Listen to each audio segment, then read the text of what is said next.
Mike the Ref Maloney, Big Bad Boris on the call here tonight. It's Let's go!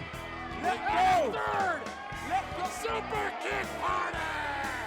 Yeah, pay the money for that. No one. And of course, you gotta get the Copeland spin.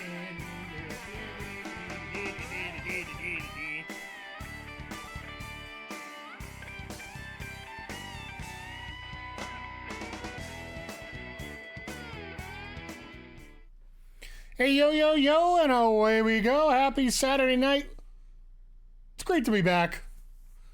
It's been a week since we've done a sidecast, and it feels like it's been about 6 years at this point, because, yeah, it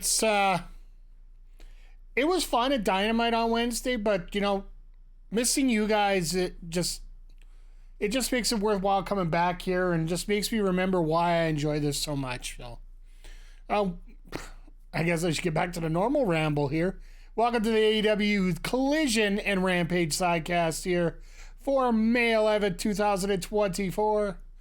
Coming to you from Vancouver, British Columbia, Canada.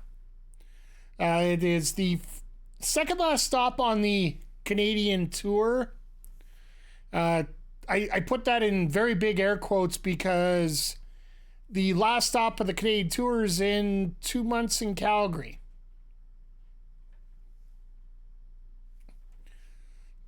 I don't know why they call it an extended tour like this, but I digress. It'll work out somehow, but at least they're putting a very good card together for this. We are going to get Will Ospreay taking on Lee Moriarty. We're going to get the BCC of Danielson and Castagnoli taking on Top Flight. We're going to have Thunder Rosa taking on Robyn Renegade in a rematch of Renegade's first match. Later on tonight during Rampage, I believe we're getting Trent Baretta in action here, which I know that there was a very interesting story coming out of that, coming up with Cassidy there.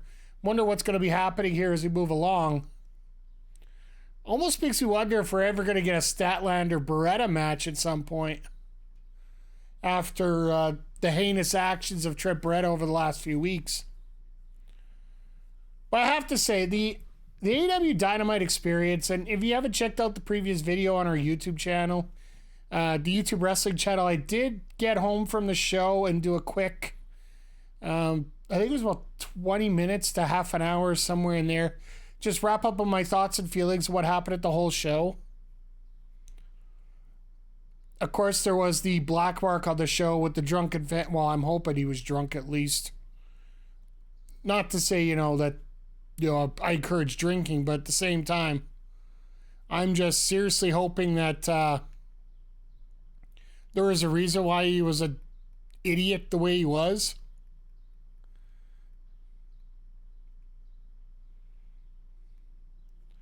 So,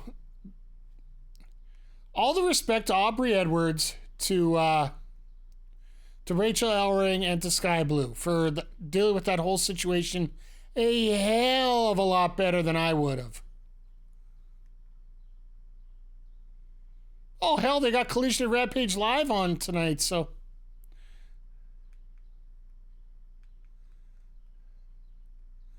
Let's, I didn't realize they were actually putting on the channels tonight, so. I will watch it off the app rather than through the TV. That way, maybe our streams can be synced up a little bit better here. You guys watching and me talking about it, as we call it. Did upgrade the internet, so hopefully the lag is a whole lot less here. Judging by the screen that I have, I'm about 2 seconds off from my OBS screen to my stream screen here, so it looks like we are roughly, we're getting closer. So, but yeah, tonight's card is going to be a lot of fun.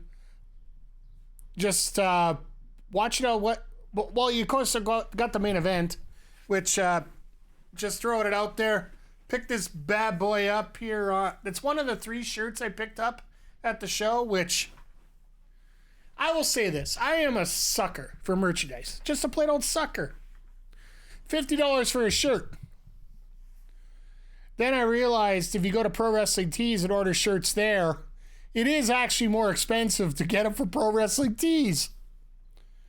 Even with a 20% discount, because you got to include the shipping. Because after we were done the show, I ended up ordering 2 more shirts that are going to be coming in. Don't worry, you guys will be able to get to see them. They're going to be, it's the Kenny Omega Tekken shirt, where he's lined up against King. And then, love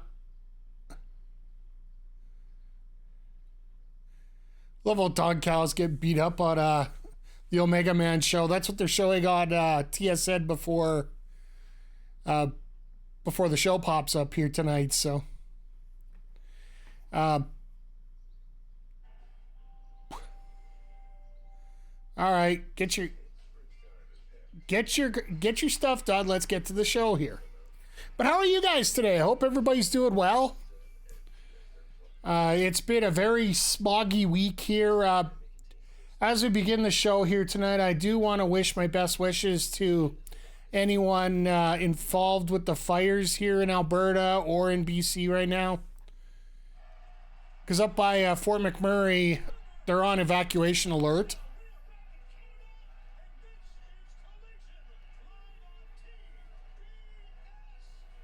Oh yeah, you guys in the States get it on TBS tonight.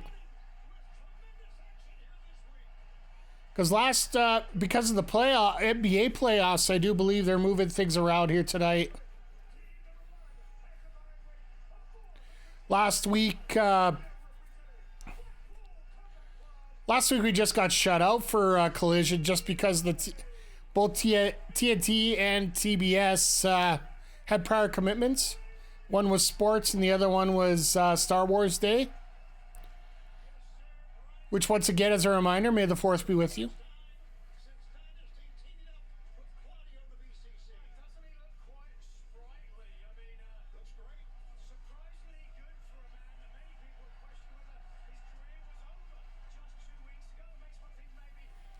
Yeah, they're talking about the Will Ospreay Tiger Driver that he had to deal with.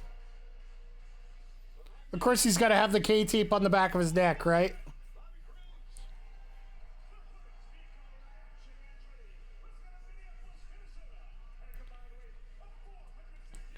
But if I do remember, this is the 3rd Collision in a row the Top Flight has opened the show.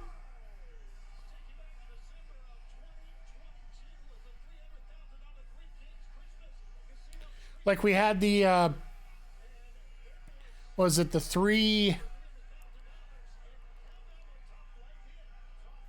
was just trying to remember the last time they were on here. I think they were tagging up against the Guns. That might have been during the show, but I definitely know that they had the quarterfinal against, or the wild card against House of Black.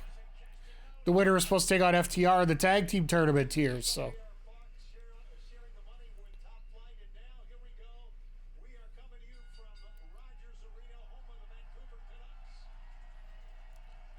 The only good thing coming out of Vancouver this week is AEW.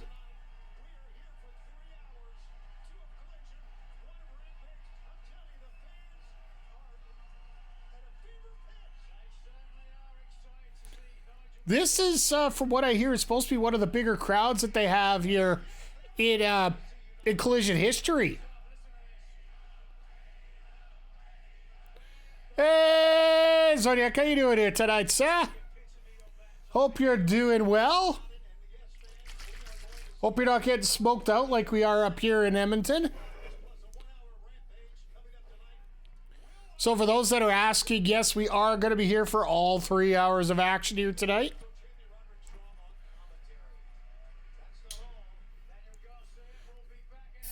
Waiting for Ospreay to respond to what Omega said on his Twitch stream. I personally feel that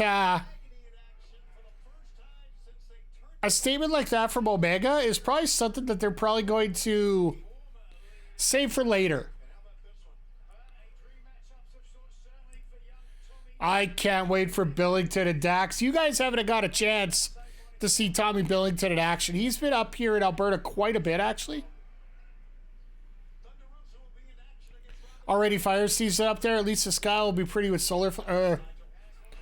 I think it's our fourth biggest city in Alberta, or third biggest city in Alberta, Fort McMurray. There is a huge fire about, trying to do the quick math here, maybe about 8 miles away from the town. Or from the city, and they're on evacuation alert to be leaving here. Most of the smoke that we're getting here in our neck of the woods is based on stuff from BC. Like, not only does BC have a crappy hockey team, they also have smoke for us. And this is the only time that we're going to say, we don't want the smoke. Sorry, I had to. It's way too easy.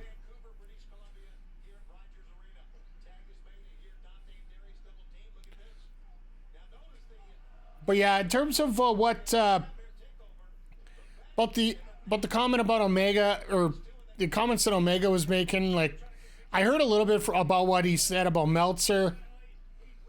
That Meltzer broke, or Omega broke Meltzer when he came up with that 7-star match, and now he just can't figure it out.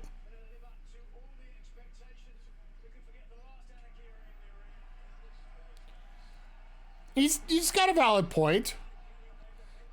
I've always said this about reviewers, and I think you guys could concur about this. There are a million different reviewers of a million different products. None of them are right, none of them are wrong. They're just an opinion, right? So as far as I'm concerned, find someone that has the same interests as you, and that's the kind of reviewer you could deal with. Some people like Meltzer's kind of action. That's great. That was an interesting setup there. Almost a pendulum suplex there with Dante Ketchadarius as he's going up and sort of fired it off on a suplex there.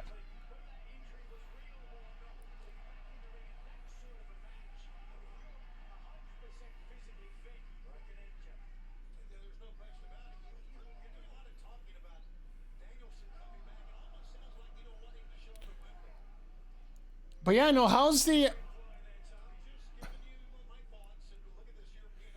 Nigel giving it... Nigel taking it from Tony there.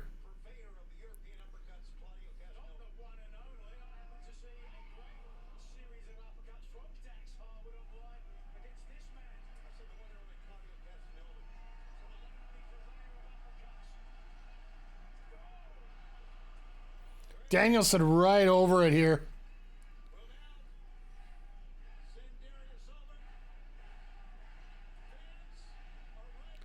This crowd is absolutely nuts for Danielson.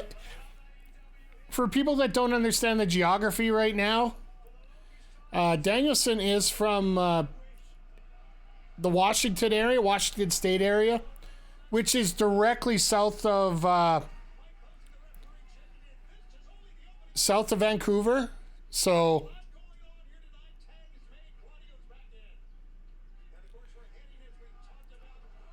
that's gotta suck. European uppercut while you're stretched out in a bow and arrow?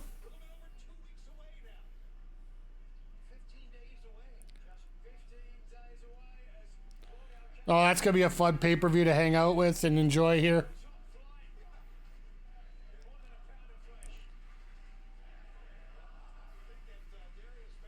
Crowd's already throwing out of this is awesome, chat.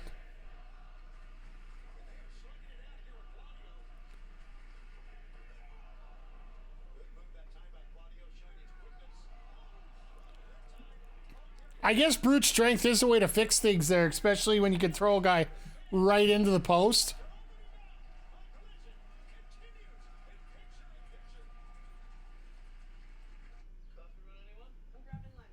Oh, they actually have a picture-in-picture tonight.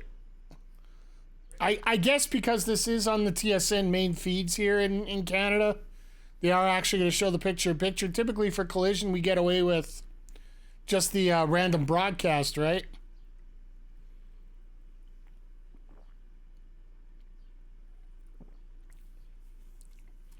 And sorry, folks, it is a regular day at work yesterday, so you can't see the other cam because it's green, but actually, I find it's rather apropos that, you know, the ghost is invisible. Going with the sour watermelon ghost for right now.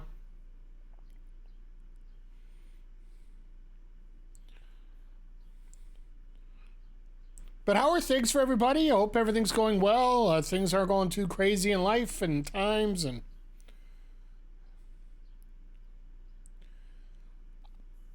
I was talking about during the pre-show here, but the experience at AEW live, you don't experience how loud those venues get on TV. Especially a place like Edmonton that only gets AEW once a year.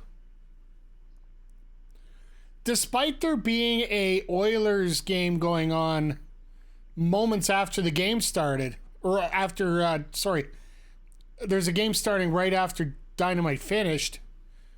They were actually giving updates in between matches on the during the ROH tapings after the shows. So the crowd is a lot louder. And the one time we had a royal screw up, like the crowd got to a wrestler, I don't know if it came off on TV, and I have to go back and take a look. They might have done a pre-tape out of it. Like take a live and then just cut out the little section there on tape. But Serena Deeb, when she was doing her promo talking about how she was overcoming, you know, all her hardship and everything going on, she got interrupted by a "Let's Go Oilers" chant, to the point where she stopped and looked at the crowd because she looked like she literally wanted to scold the crowd. Oh, we're getting Purrazzo and Frost tonight. That'll be fun to watch.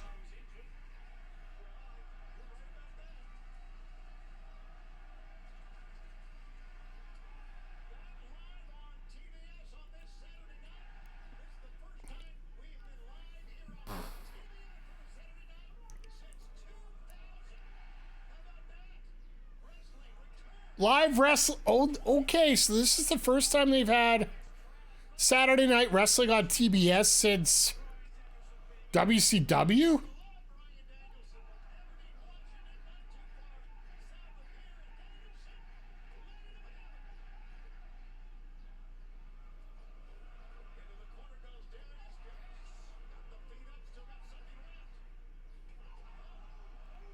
Very nice kick there.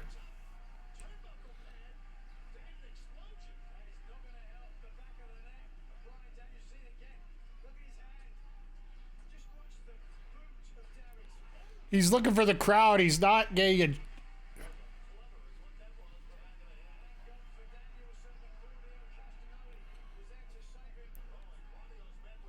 So I found it funny here. I love the hot tag, by the way. I love Dante firing up.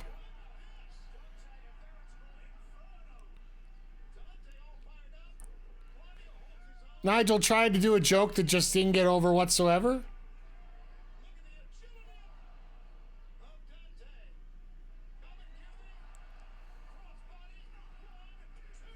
Edmonton did not sound like a hot crowd. They were loud all night. Like, literally all the... there were spots like the Jericho match, and I do know that a few of the... Like, after the women's match, it did die out a little bit. Because I don't know how many of those fans really knew who Mina Shirakawa was. But yeah, it was definitely a lot louder than what it picked up on TV then. And that's been a problem with them for a while now.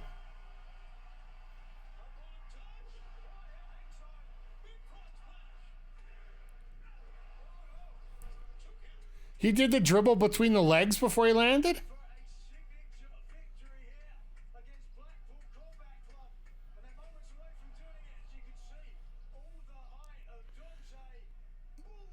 But the crowd was only in the 3,000s range, so. Claudio just said, nope, we're not playing this game anymore.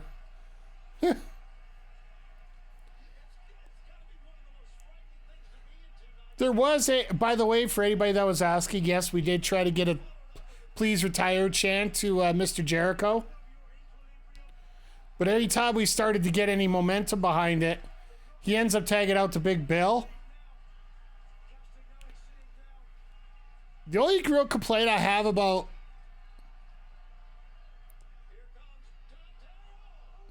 all right, that hurt an ankle. But they both landed on Darius's ankles. Ugh.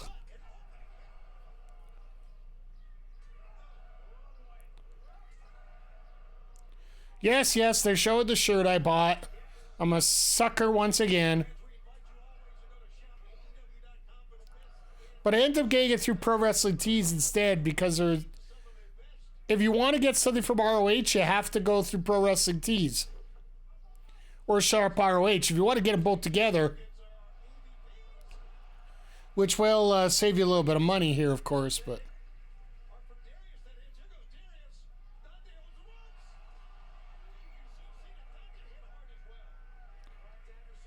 All right, I see an uppercut coming.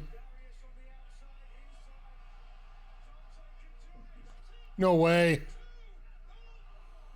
I was going to say, there is no way that you're going to get a pinfall there.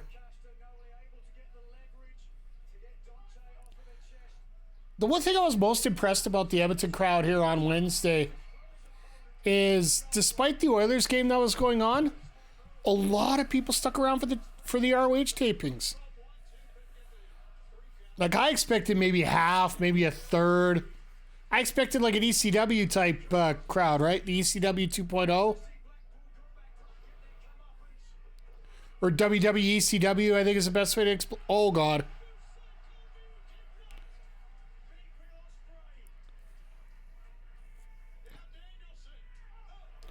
That Busaiku knee just, yeah, no, we know who's winning this match. Oh, God.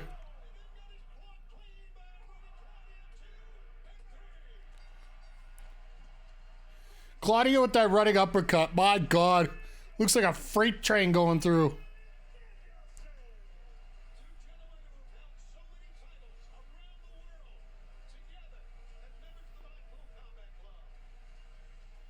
But yeah, there was, I would have to say about 2/3 of the crowd stuck around for the ROH tapings.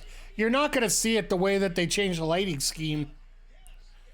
Because usually when they do the lighting scheme, they only do about maybe they only show maybe half of the floor seats around.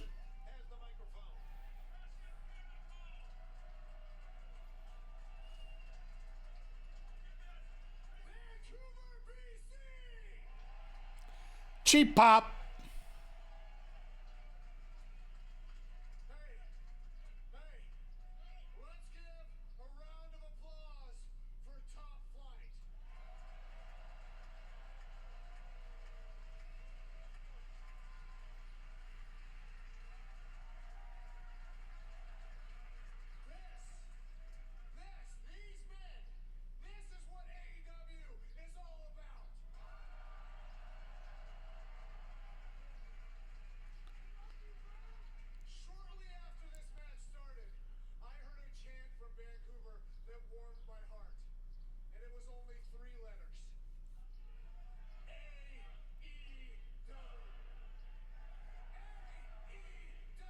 Here we go.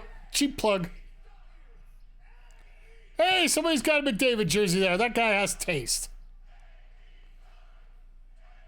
And a death wish.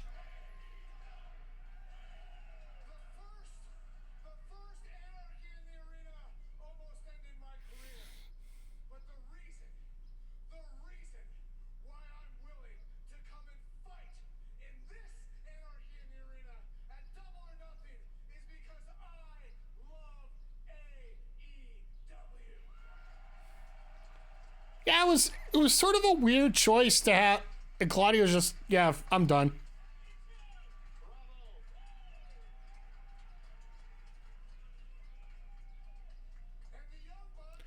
he wants to get out of here because Eddie Kingston's showing up. They are part of the formation of AEW, but they don't represent what AEW is anymore. Tony Khan has been at every single AEW show since its inception. So many jump cuts here. Rampage, every collision, every Ring of Honor show. And guess what? We're here in Vancouver with 7,000 people, and the Bucks want to run this they want to run this company. They're not even here. Ha! I love it.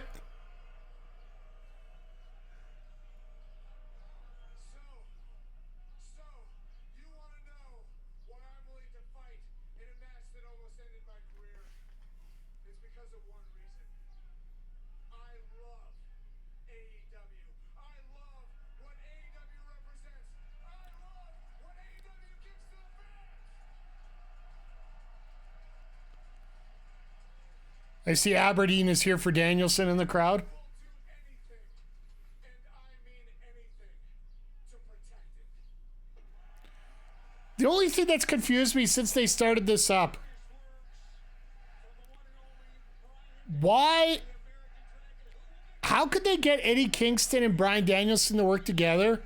Where I believe it was last year at Anarchy in the Arena, Eddie Kingston was trying to set Bryan Danielson on fire with a gas can. If I do remember, that's what happened there, right? I guess minds can change and minds can improve, but we're going to get Gates of Agony and Brian Cage versus an All Right in the Ring team. This is the 1 week where everything... I love these a lot more because one thing that AEW has been doing, and it's weird because they actually bucked the trend when it came to Dynamite this week. Normally they'll bring in guys from out of town and move them to another market to see how well they'll get over.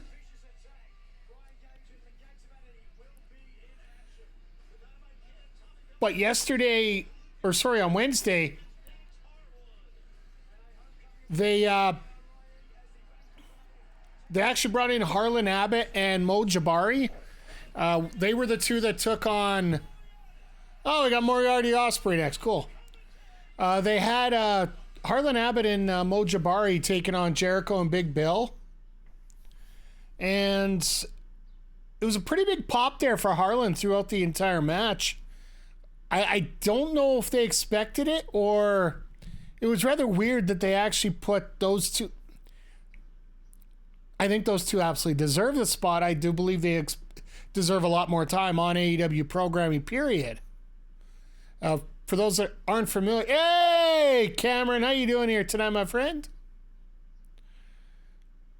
For those that don't know, Harlan Abbott is the promoter and owner of Top Talent Pro Wrestling here in Edmonton. And Mo Jabari has been trained by Bret the Hitman Hart himself. So he's based out of Calgary, and he's a personal protege of Mr. Hitman. So I'd like to see him get a little... He's gotten a few looks at a few bigger places, but not much yet. My streaming tomorrow plan is to do one last MLB The Show stream tomorrow while we got the double XP available. So... hoping to get on around 8 Eastern, somewhere around there if I can.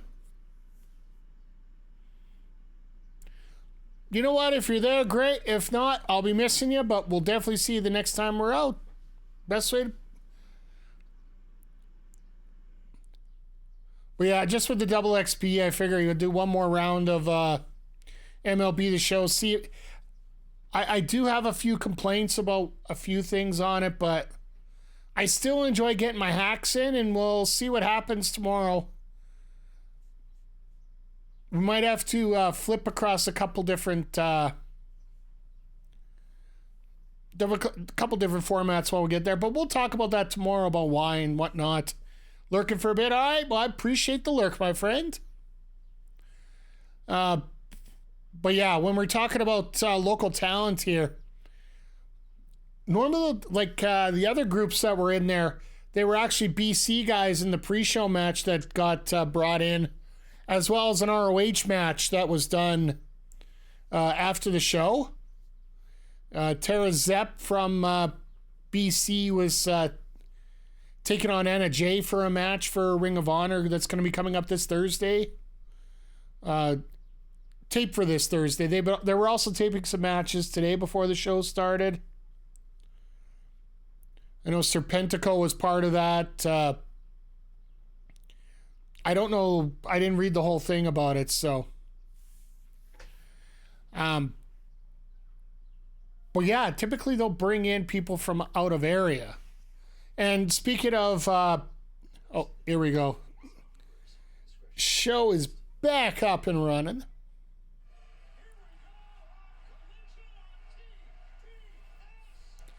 They literally started Ospreay's intro just as the camera comes back. I know Andre and Mel, they were really upset that Ospreay didn't come to Edmonton. But if you want to get some extra eyes on the Collision product, you put them on Collision, right?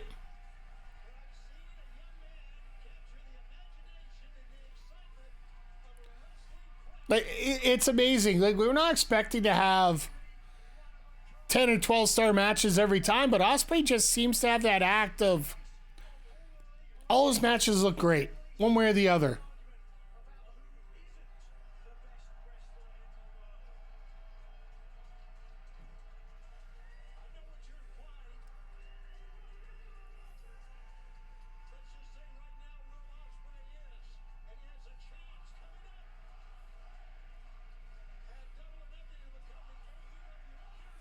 Just let this crowd soak it in right now.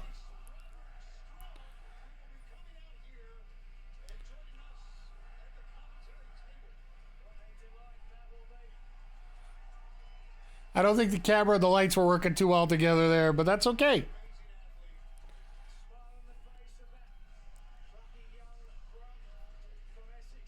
Well, this should be a lot of fun having Lee Moriarty. You know Lee's not going to win, but at the same time,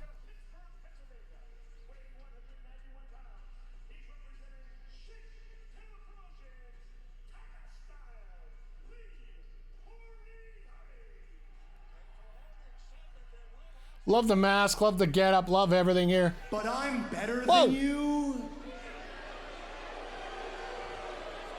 And you know it. Zodiac. How many months is that now? Well, let's see here. 26 months, currently on a 10-month streak. Well, it didn't expire to the point where it, didn't... It didn't do much, like, it didn't disappear off the record. So, you still got that 10-month streak going on now. Should be a 26. It happens. If there was some kind of special badge that came up for 26-month streaks, I'd be there. I'd be there fighting for you, but there isn't, so...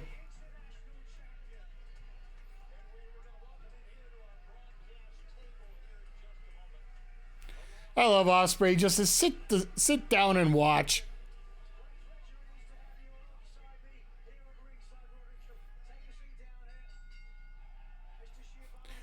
Shivani puts butts in seats. I love that sign.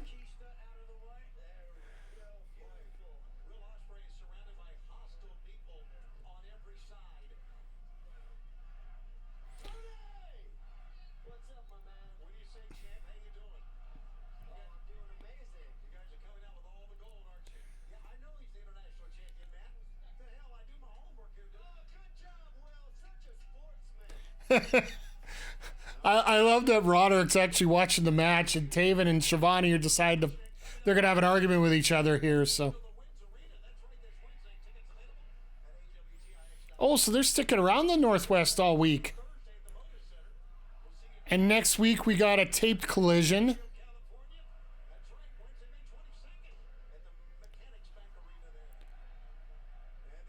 So they're actually going to tape it on Thursday for Saturday, which in Canada makes sense just because, well, it's a Canadian long weekend next Saturday, so. But I do have to, like, Ospreay's matches. Sorry, I'm cutting myself off before I say I have to say. Because you know I got to say, so I might as well just say it. And try and say that fast 5 times.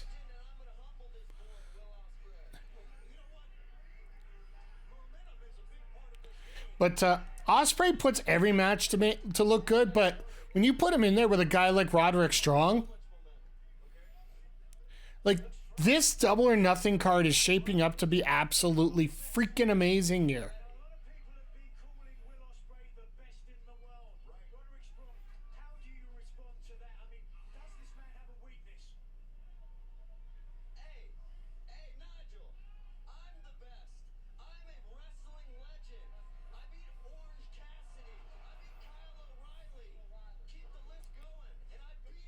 You beat Orange Cassidy and Kyle O'Reilly, makes you best in the world. I'm not sure about that.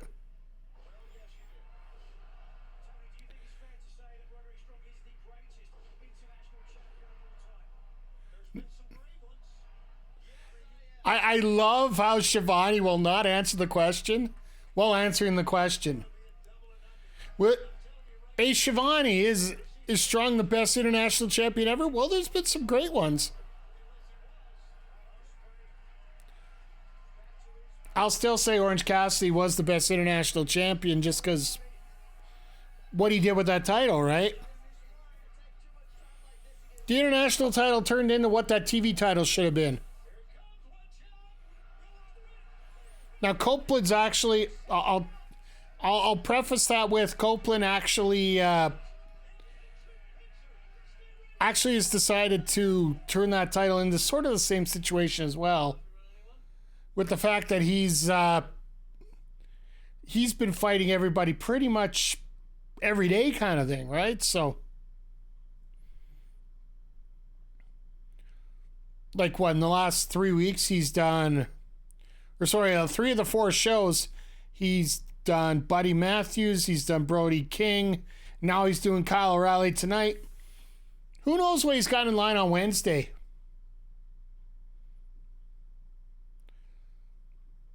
Because I got a feeling there's got to be something running back with Christian here, but now that Christian's in the heavyweight title picture, who knows? Because you can't tell me that there isn't going to be some point here where Copeland's going to be teaming up with Christian again before we're done.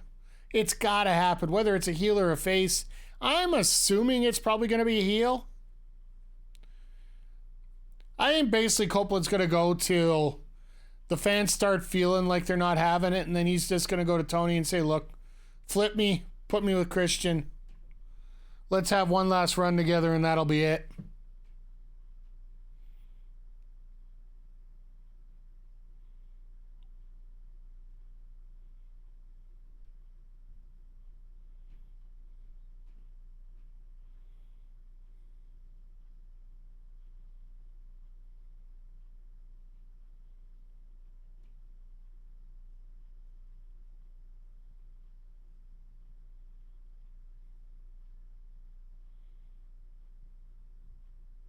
Sorry, just reading some.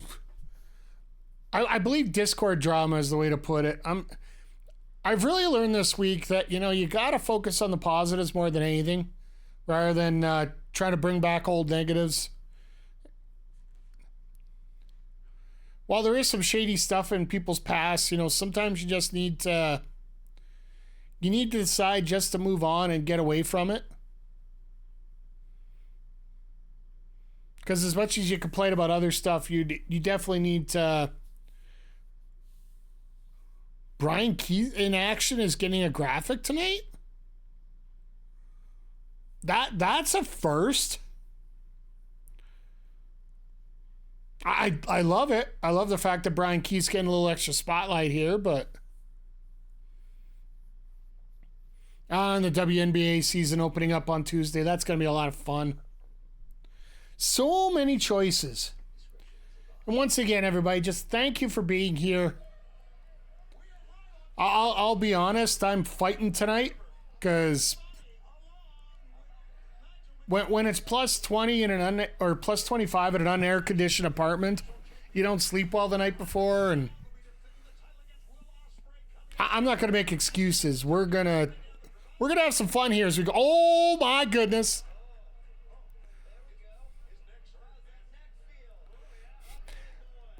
I do love how Ospreay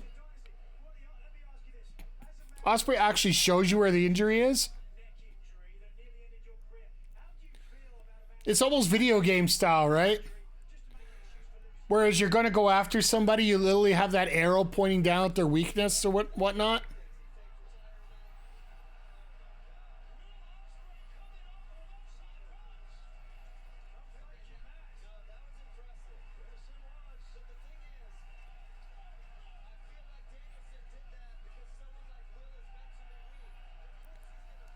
There you go, Ospreay. Let's go.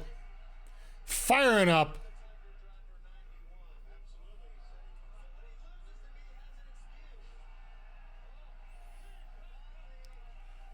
I love that these matches have times to breathe.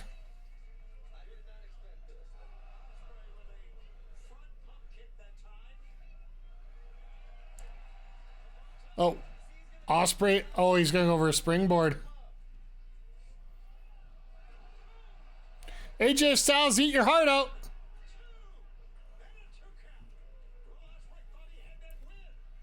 Got that phenomenal forearm coming up there.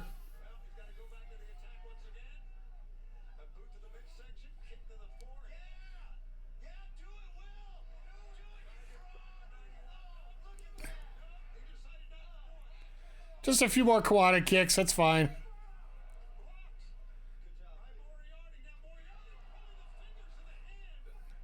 Oh, that's gotta suck. Oh, wow.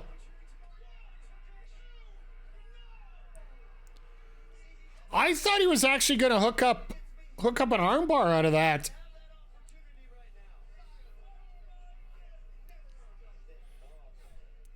I love how they're showing the Kingdom there at the side until the fan starts to get in the picture, then all of a sudden turns away.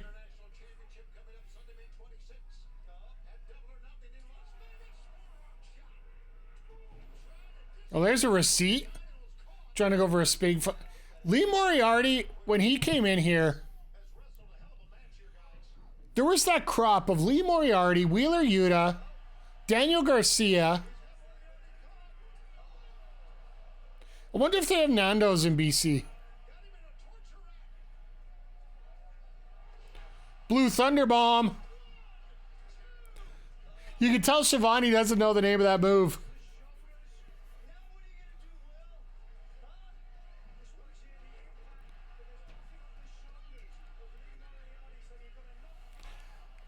Instead of throwing out the old Vince McMahon what a maneuver, he just goes with it. Goes with the feel of it. Oh, there's Shane.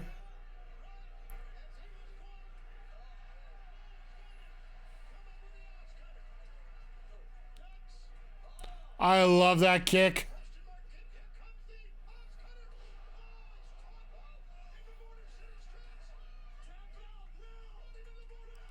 Hey, Jay, how you doing?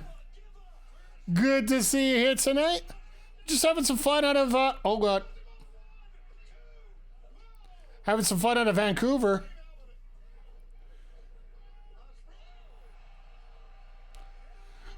Well, that was a hidden blade out of nowhere. How are you doing tonight, by the way?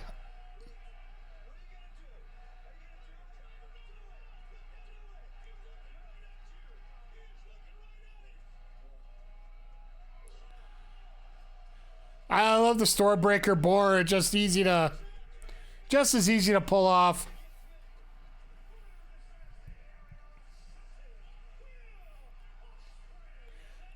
Just awesome. Like, it wasn't a over-the-top spectacular match. Working night shift, sucks, man. I know how it feels. We just finished off a 32-hour shift. 4 o'clock today. So just, enjoying the life of a Saturday night wrestling spectacular.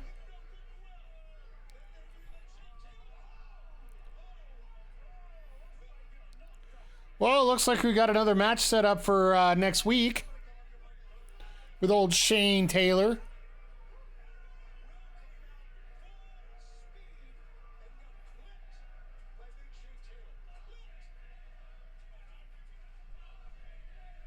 I love this crowd.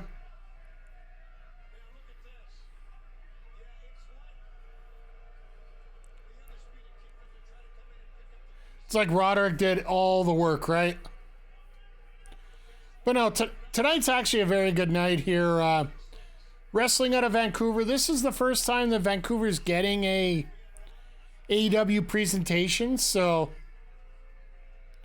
Lord knows they need something to cheer themselves up about after that performance yesterday.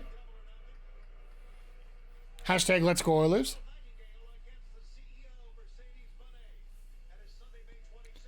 I really wonder what's going to be happy with Will.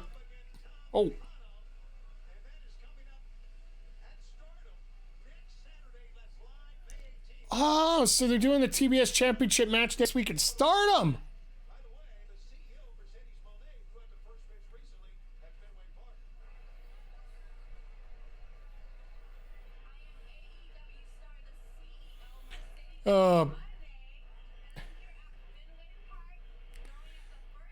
I do appreciate the fact that Mercedes can actually get her PR tours out now.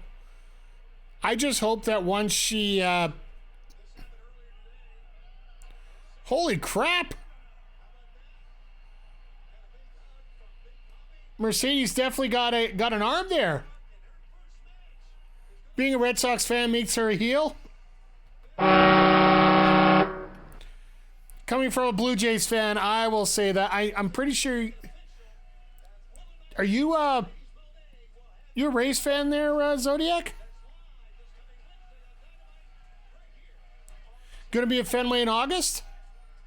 Nice. Oh, the Voros Twins!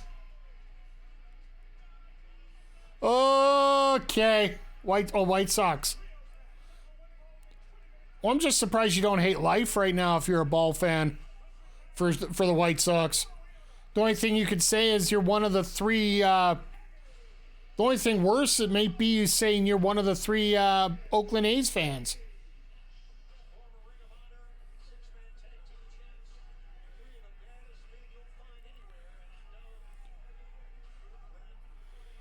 But if the guys in the ring are who I think they are...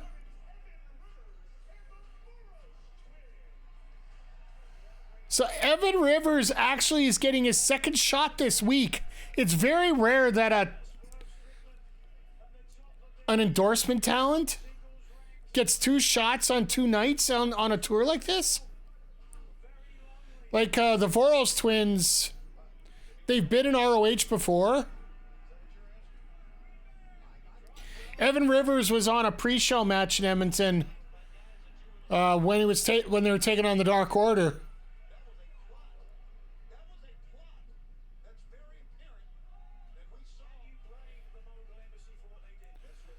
Oh, God, Brian Cage.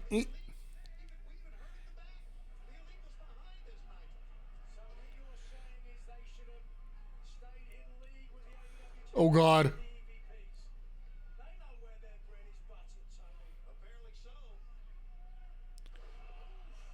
The Voros Twins they started as wrestlers and became social media influencers.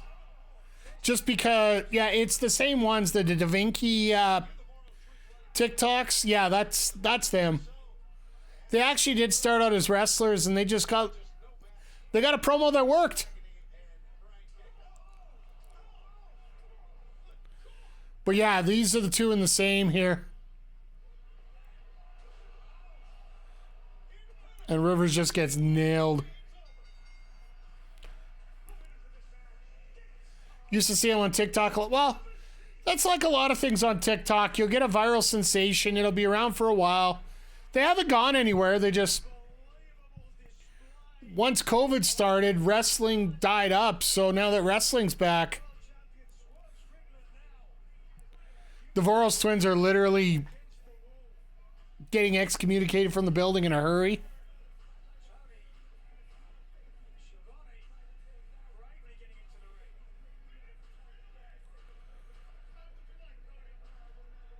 Why in the world would the Gates of Agony and you, Bryan Cage, They already said this in a promo online. of the Mogul Embassy in Swerve Strickland? It's not Swerve's house anymore! What's the matter with you, Tony? Are you stupid? We already explained exactly why we did what we did. But for everyone who's a little bit slow, I'll get right to the point. Swerve, you're selfish. You and Deonna both. All the two of you did was take and take and take. And then they left us high and dry. This all goes back to the, I guess, yeah, I'll wait till the end of the promo. I'll explain what happened here.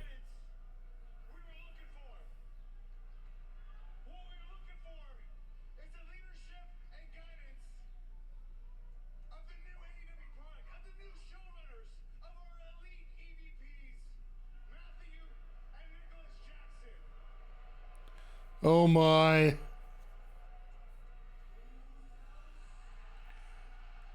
Swerve is here tonight.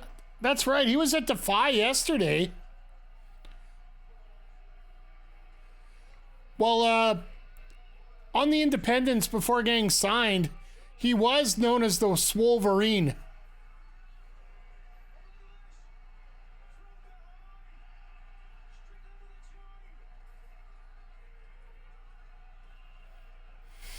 Well, Gates of Agony have been dealt with.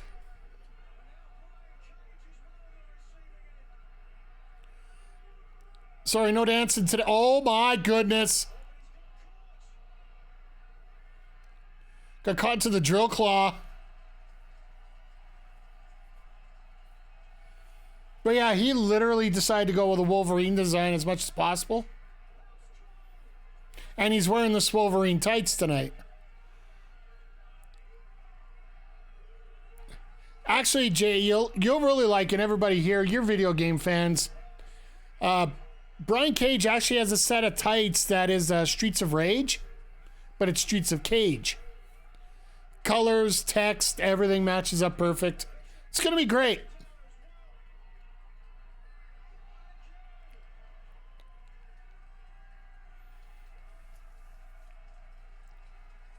Swerve just literally ripping apart the Gates of Agony here. And sponsored by Sega too? I'd have to check on that, but it wouldn't surprise me.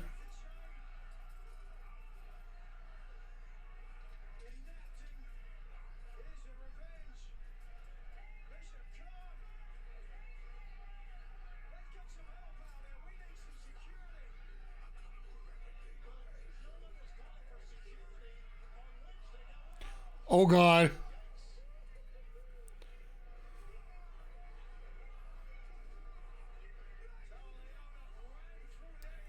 Yeah, let's just have a bulldozer here.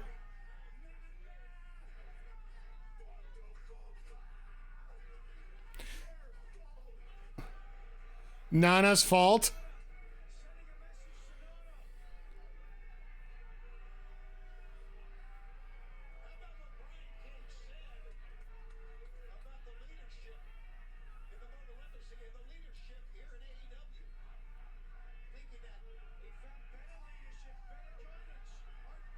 Swerve's got him done. Oh God.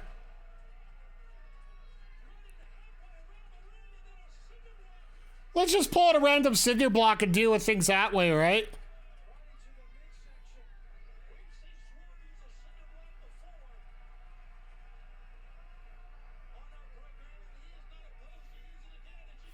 Well, Cage is not going to be dumb. He's not going to go after him.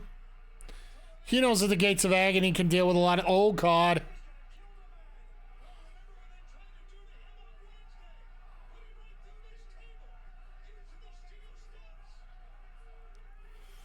I got a feeling we're going to have a Bryan...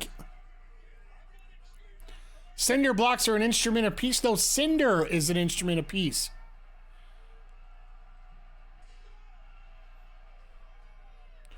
Cinder is an instrument of peace, which you can see in Killer Instinct, which, by the way, on a segue, on our gaming YouTube channel tomorrow morning, we have a Cinder run from KI Classic.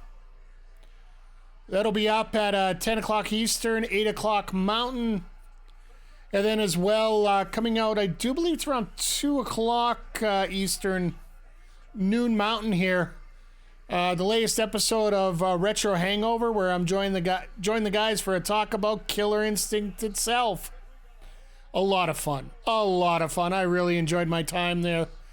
Definitely, I will be sending it on all the socials when the episode drops, so feel free to check that out. It's always fun talking games. It's always fun talking wrestling. It's always fun being here with you guys. And girls. Don't want to get judged here.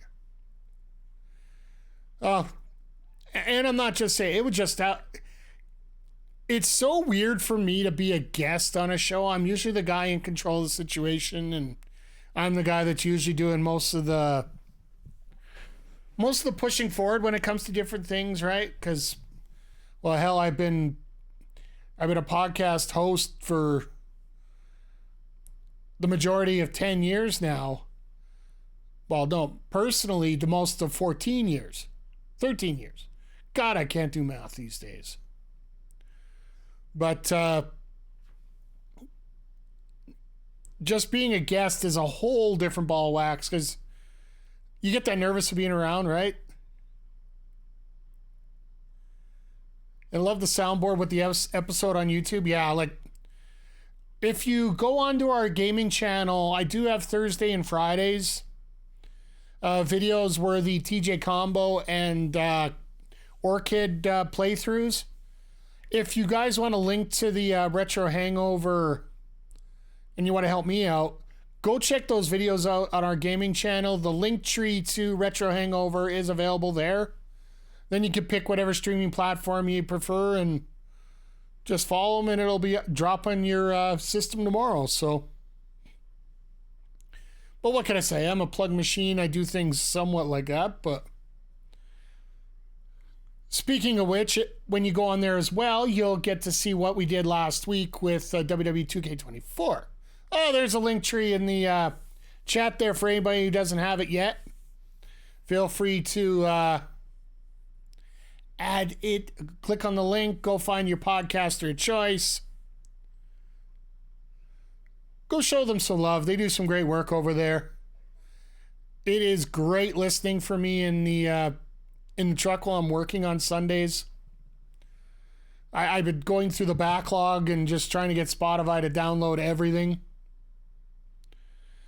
And if you're interested in being their patron, they do have like a King of Games elimination tournament style set of podcasts as well. They're doing King of Games 96 right now. They've done 92. Just the best games of the year put into a bracket style and just work their way down. They will be coming up on the free feed soon here as we progress, but patrons do get a little bit sooner. And I don't subscribe to a lot of Patreon accounts, but ends on Patreon on Tuesday. Well, there you go.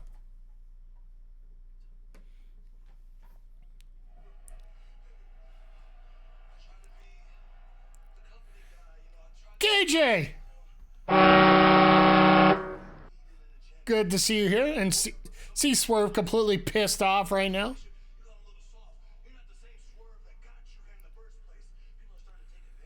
Took you long? It's only an hour.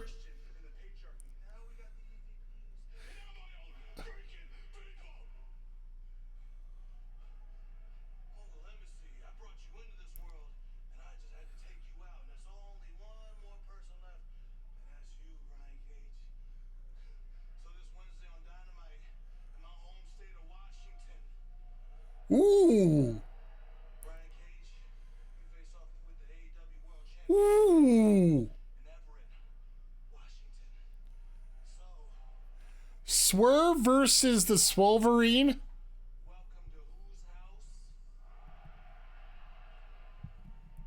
Wow. That's going to be a fun match. Do we seriously have David Hart Smith in it? This is going to be fun. I just saw the tights and I think I know who's in the ring right now. And Zodiac, don't mention it. I don't get paid for plugs. I just talk about stuff I like. It's one thing Oh, Kevin Matthews. Okay, never mind. When you see the trunks from the back, it looks like a Canadian maple leaf. I thought it was David Smith. Or Harry Smith, sorry. Not Davey Boy, no. But if you look from the back, that looks like the pink and white maple leaf there, right? So, but yeah, that's Kevin Matthews, formerly of Impact Wrestling, back when it was originally TNA. Him and I believe Matt Morgan were around the same time. So,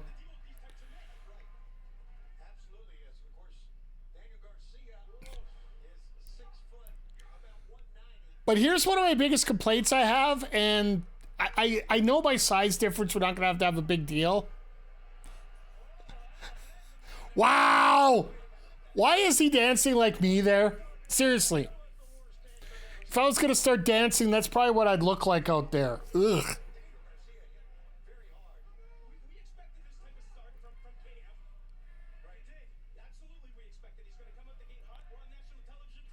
Oh yeah, wearing the Copeland shirt, one of the new 3. For those that just popped in late, got one of the Copeland shirts. Getting ready for our main event tonight with Kyle O'Reilly. That's going to be a lot of fun for us to hang out and watch. But 3 hours of wrestling action. We're just finishing up the first hour, which all in all, good. It's a good time. We got 3 good matches in so far. Got to see the Voros Twins already tonight. We saw them for about a minute because the Gates of Agony just literally destroyed them. Teaming up with Evan Rivers in the previous segment here, so.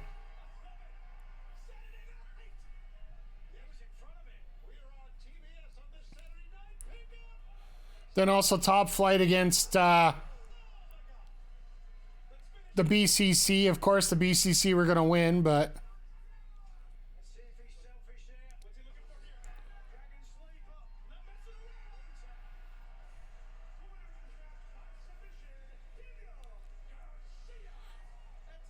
that went quick.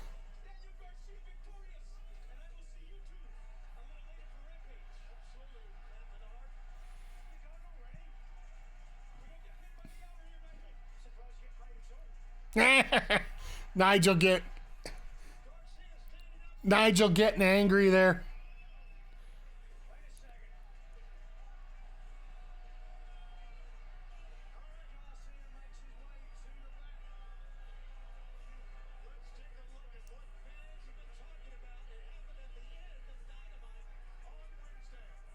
Which run-in?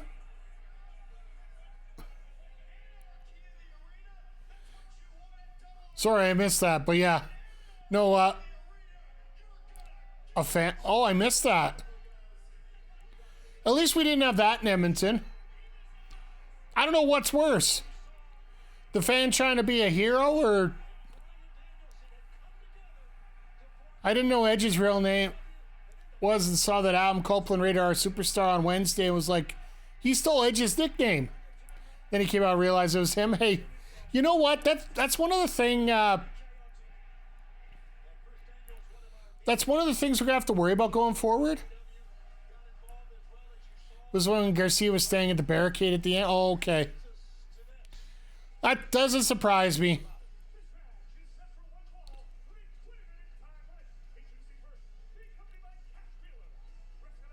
They are Vancouverites. Remember that, right? I really wish that there would have been too many men on the ice penalty in overtime for the Oilers to win. I could make a better joke about it being, Vancouver knows all about jumping over where they're not supposed to. trying. And yeah, Cameron just hanging out with the Celtics on. Yeah. It's going to be a tight series.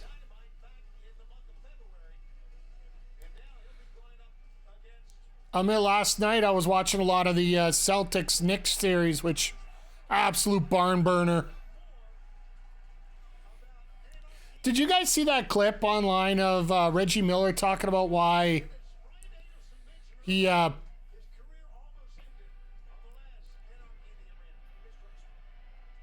this is going to be fun. I'll get to Tommy Billington here in 1 second. Oh no, they did a full promo segment online for him, KJ.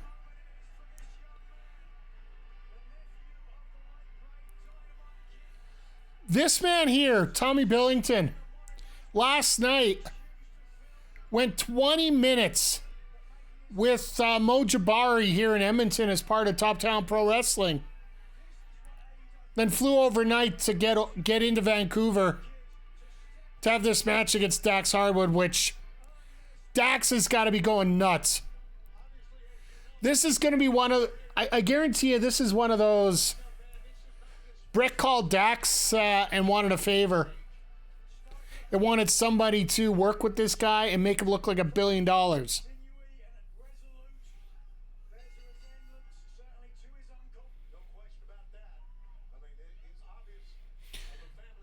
But yeah, last night, from what I hear, Top Town was an absolutely spectacular show. Ava Lawless tore the house down with ROH's Queen Aminata.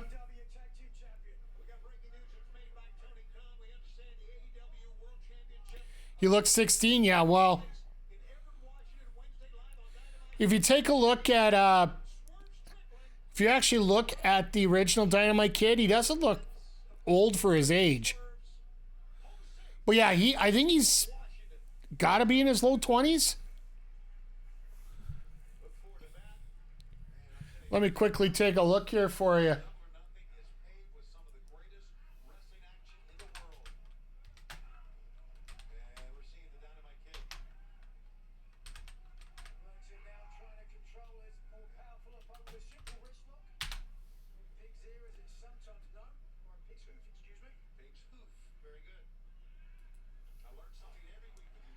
How old?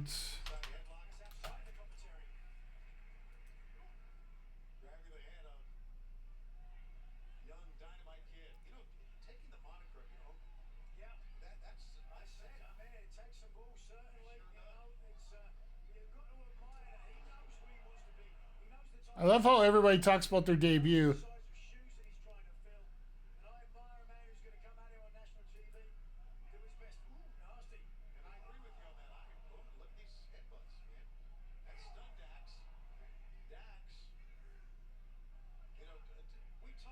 Debuted and defined. Okay, so he's got to be somewhere in his low 20s. I can't find his exact age right now. Everything I've looked at when I go online, just as soon as you type in Thomas Billington, or Tommy Billington, it literally comes up everything about the Dynamite Kid. 23, yeah. Yeah, this is his AEW debut. Absolutely, it is. Since he come over to North America, most of the stuff that he's been doing has been with RCW, with Dungeon Wrestling specifically. That's Dallas Hart's promotion down in Calgary, which, if you don't know Dallas, he is the son of Bret Hart, as well as doing a lot of work with Top Talent Pro Wrestling, and he was with his brother doing a little bit in Love Pro Wrestling as well, but unfortunately his brother got injured, I would have to say just before Christmas, maybe around November. So Tommy just had to start working by himself right now, so...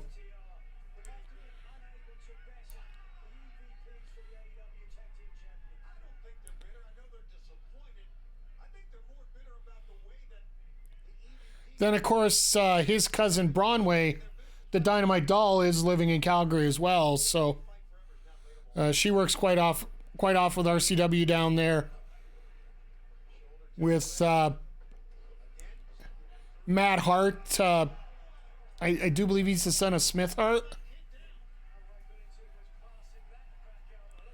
So much Alberta lore you're getting here today.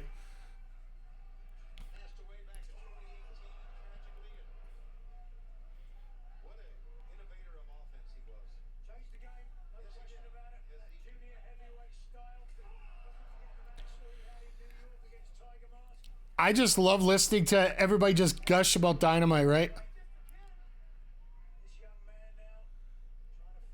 How did the Dynamite Kid not make his debut on Dynamite? I think it's more about location.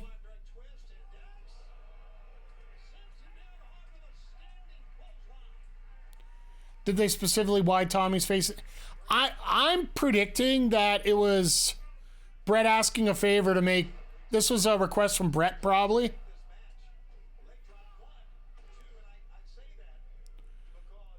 Because Dax, I think, is actually a pretty good opponent for a guy like Billington, just because the style that Billington does is very conducive to what the old school style is, right? And who's more old school on this roster than Dax Harwood?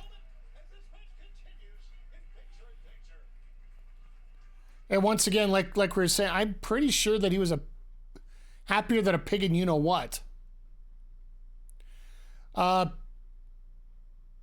Zodiac, to go back to your question here, why he wasn't on Dynamite instead of Collision here, I think one part could be location. The other thing is,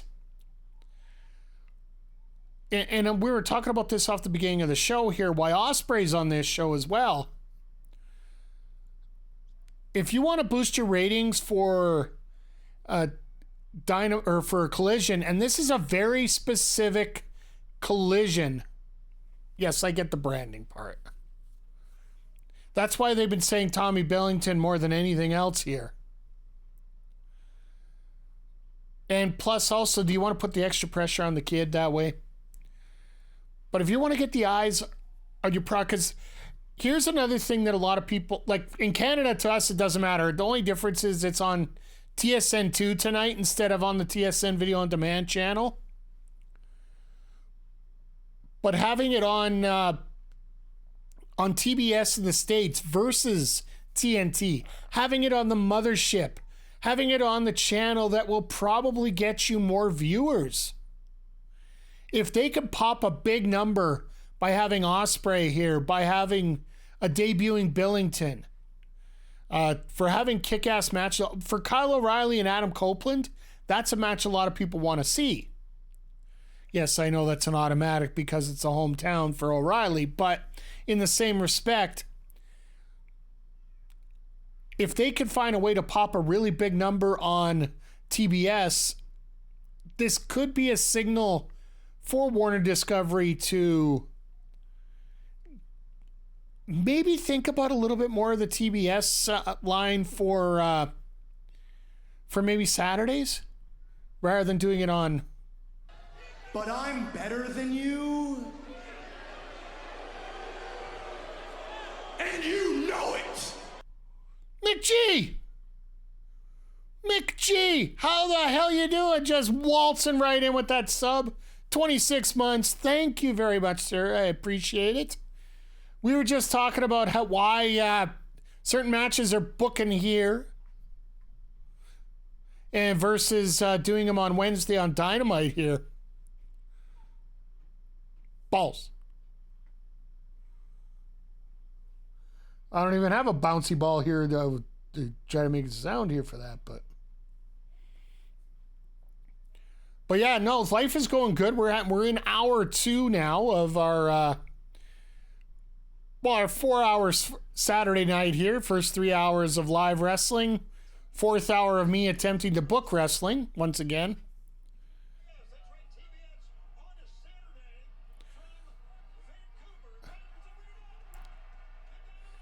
So the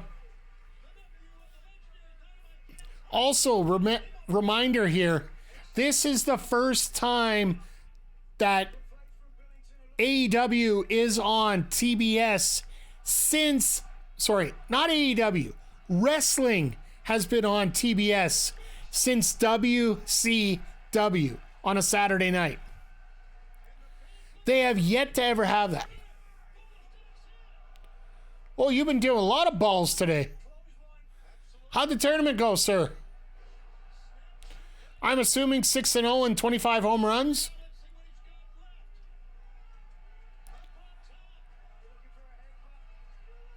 Ha! Pickle. That was a pickleball. Dax gets the shoulder up.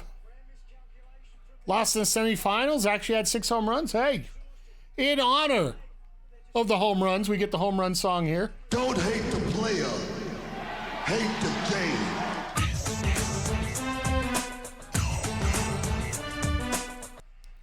Trust me, you hear a lot more of that coming up tomorrow night on our MLB The Show stream. So, but yeah, Dax is so crisp. Yeah, like,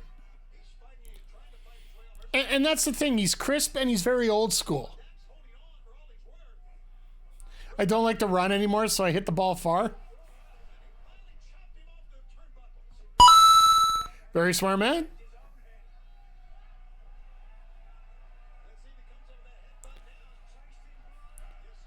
Is he actually going to go for the headbutt? I don't even think it was allowed anymore. But yeah, like we were saying, Dax runs that certain style where you know he's good, where he's going to be all the time. You know what he's going to do all the time. You don't have to worry about too much in a match like this. Almost over-rotated on that superplex, though.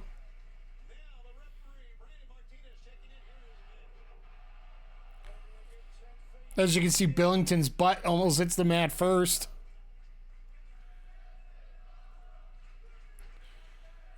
This is awesome chat number 2.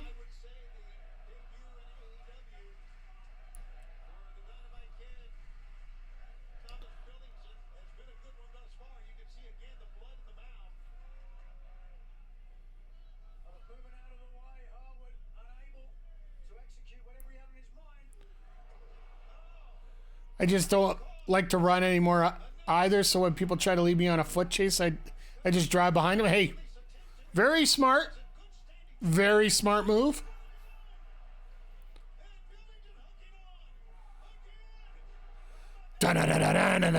Sorry, I had to in this case, because that's the only thing I think of when I see these rolling Germans by somebody in that frame.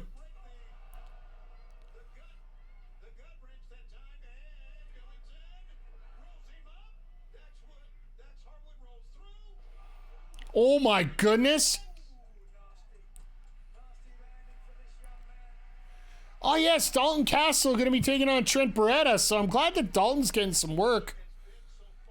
Trent's got a big storyline going on, so it's good that he's going to be involved in it, right?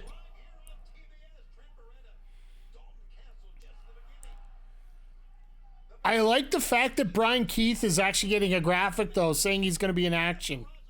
So they are trying to push him a little bit. Dalton is great, yeah.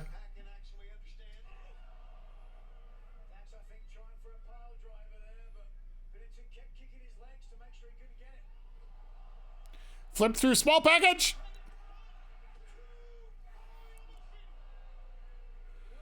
This crowd is all over it.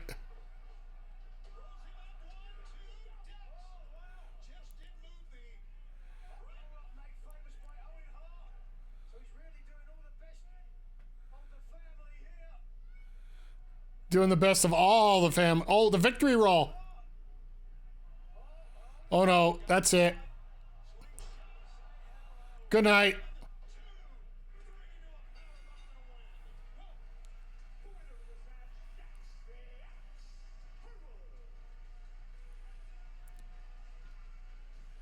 Dax uses that finisher in a tribute to Tully Blanchard. But hell, Billington did a hell of a job here in this match.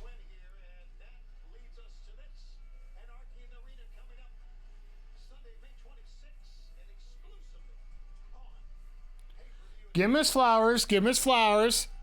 And there you see Billington pulling himself up as Harwood looks over the young man who gave it everything.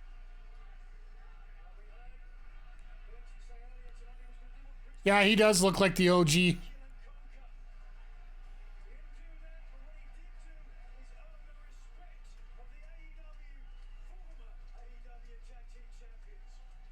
Look at that chest. Jeez.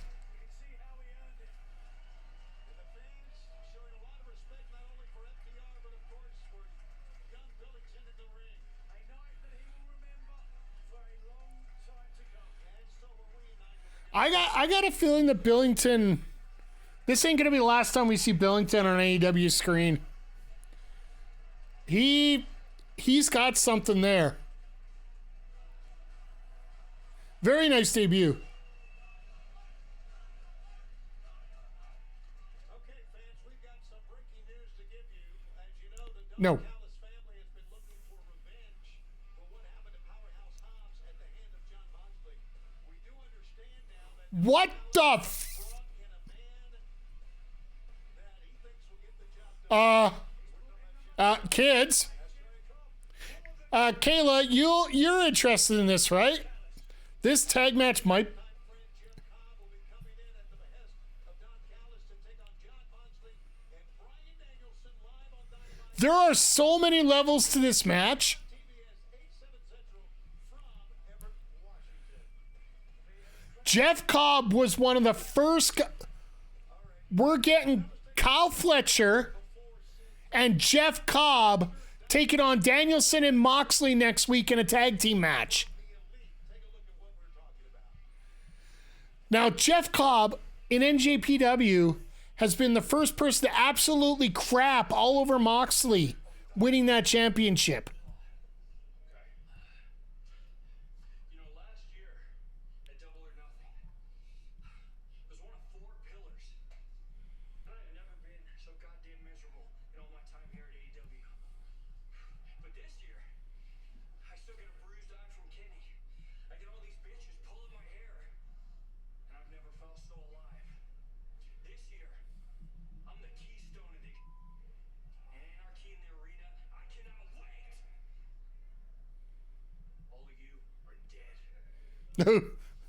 Wow. Anarchy's the arena. Didn't you see what we did last year in Las Vegas, Nevada, in that very match? Look, hey, look who it is. Actually, I'm sorry. Keep it rolling. What was that? All people, you get out there and you get in the middle of our business. What do you think you're doing? You're doing your job, the job that I hired you to do. How much money have you made the last 5 years? Oh, you're welcome. The most money in your entire career being my talent relations. How about you stick back with the headset on? Who do you think you're talking to, man? Huh? After everything we've been through together, you're gonna talk to me like I'm some lackey? Huh? I've been here since day one, you guys. Oh, he's getting fired. And I put my own career off to the side to make this company as good as it can be. And I was your friend when being your friend was the hardest job on the planet. So if you ever talk to me like that again, I'll beat your ass, Matt. Ooh. Well, I guess he told him, wow, from the one and All right. Well, Christopher Daniels. I love the fact that Daniels is going to get a match next week.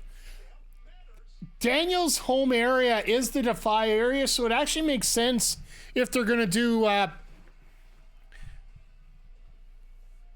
never enjoy my success so much that I forget the sacrifices it took to get there. But Matt and Nick, you seem to have forgotten where you come from. But I haven't forgotten. I've had this since day one.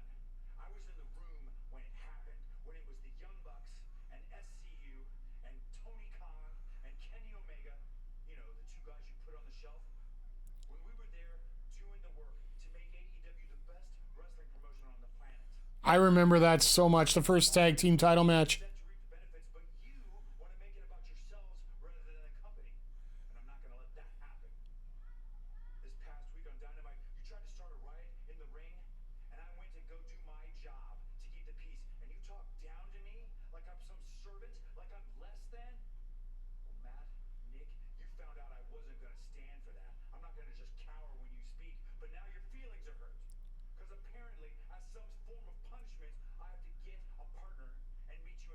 Wednesday night. Oh. Okay.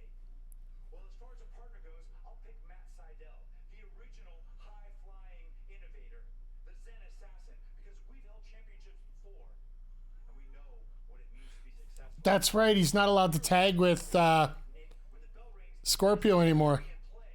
This is going to be in play. Your title as EVP won't matter when the bell rings. And as far as punishment goes, Was hoping he was going to pick you. you're going to get punished.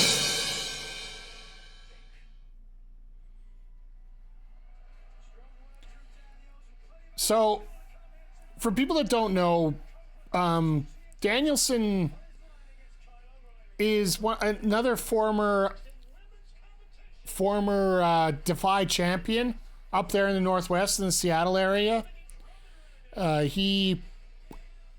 He's done a lot of work down this way. So, Zodiac, he actually had a SCU. Oh, sorry, I got to mute this. They ain't paying my bills. If somebody wants to pay my bills, then give me a free sub every time we do this. Yeah. But anyway, they had a tag match against, I believe it was actually the Bucks, ironically enough. And it was one of those, if you can't beat us to get the tag titles, you can no longer tag up as a team anymore. And that's basically when Scorpio Sky ended up eventually hooking up with Ethan Page in that whole area there. That's when Scorpio started working on the TNT Championship and the back and forth with Cody Rhodes and Sammy Guevara. That was a rough time, but that's when Kazarian basically disappeared and then basically ran out of stuff to do here. He was an elite killer until he ended up killing himself all the way back to Impact. But yeah, he's no longer allowed to tag with Scorpio Sky, and that's one stipulation he just has kept. And yeah, so he's joining Seidel next week to take on the Bucks, which basically you're gonna see another hometown bonus coming up here throughout the show, because we're gonna get Swerve's out there against Brian Cage. You got Danielson's probably gonna be out there. Danielson's in the tag with Moxley against Cobb and Fletcher. So that's gonna be that homecoming. I'm sure Nick Wayne's gonna find his way in there, whether it be on Rampage or whether it be on Rampage or on Dynamite. He'll get in there one way or the other. But it seems like it's a very serious end of tour show kind of thing, where they're finishing off in the Northwest, then they're going to start dipping south. Because from Everett, Washington, I do believe they go to Portland on the Thursday, taping Saturday. So next week we are going to watch it, but it's going to be a tape show, so we're going to see some different quality stuff here going on. And then from there they go down to Bakersfield, and then they're down to Vegas already. So we're only 2 weeks away. 12, 18. Yeah, we're 2 weeks away from Double or Nothing here. So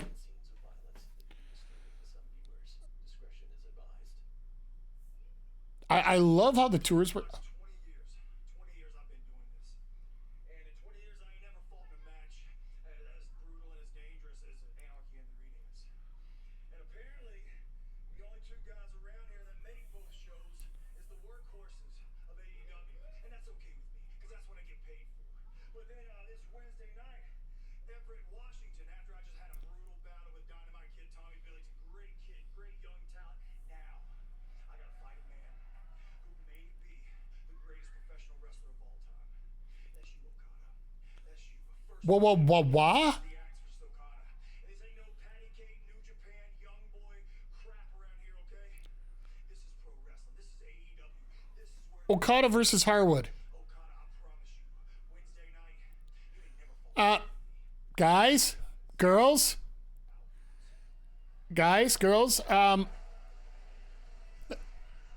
I think we're getting a little loaded up on Wednesday. It's like, go home, Dynamite, you're drunk.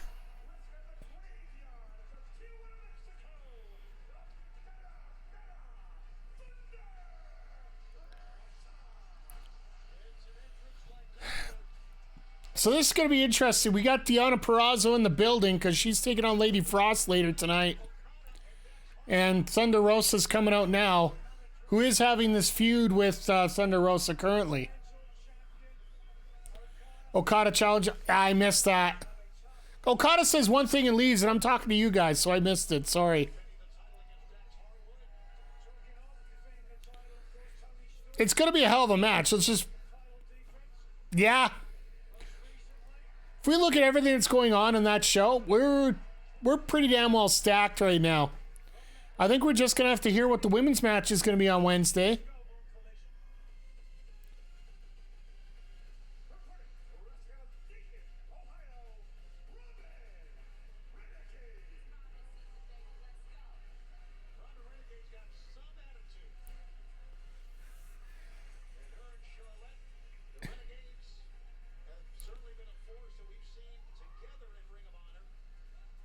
Thunder Rosa head. Okay, she's doing the traditional get out of the ring thing.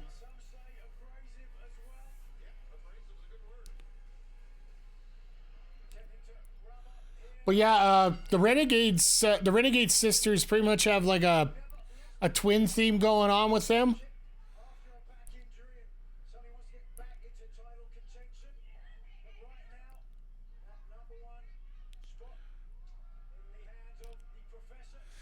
Aubrey does not know where to go at this point.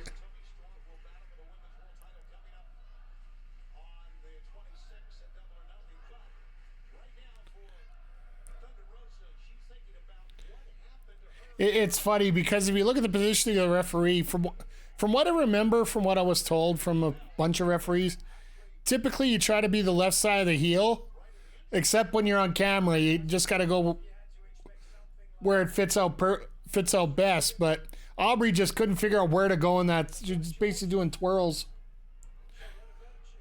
And I just thought about this. This is going to be Aubrey's return on Wednesday as well, because she's up from that way. Oh, I was going to mention this earlier. Before I was getting ready for the show, I was just throwing up some YouTube videos, and then I turned on the PWHL game right before it started. Right before this started as well. So AEW has done a smart thing with their game. It's probably the only smart thing they've done with their game. They actually contacted some content creators, and they've actually made themselves in the game. The one that I'm actually most interested about actually is a content creator that turned himself into a wrestler for real.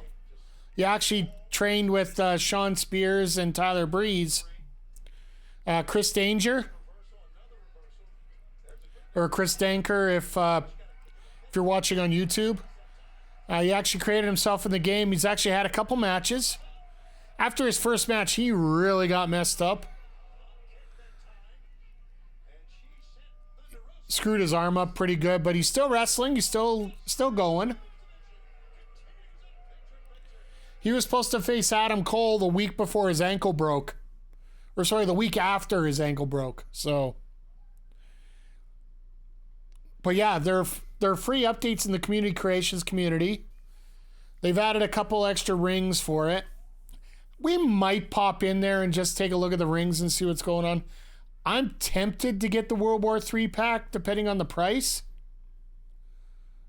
But my God, for the even these content creators that go online, this is where I was going with the video. I was watching Chris Danger talk about it, but he's openly saying, yeah, there's not much there. So please be aware that we are in the game. We enjoy playing the game. We just like to play more of the game. And there just isn't enough there for us to enjoy playing the game long term. I will say this from the time that we started to the time we're going to continue here. If you like a party game, a party wrestling game, and you like the No Mercy games and such, the AEW game absolutely will bring you a fun time. If you got a bunch of people there and you want to hang out or you want to the online's not bad. But matches are extremely short and basically there's not a lot of variety to the matches themselves. So that's why I say it's a good party game. If there's multiple people wanting to hang out. But all in all, if you're trying to pay full price for it, don't. And that's what he said too. Like, it's not worth getting full price. Plus the DLC packs are like $20 American. So I think I got to pay $25 for Joe and Copeland. I think it's Joe, Copeland, and Swerve or so.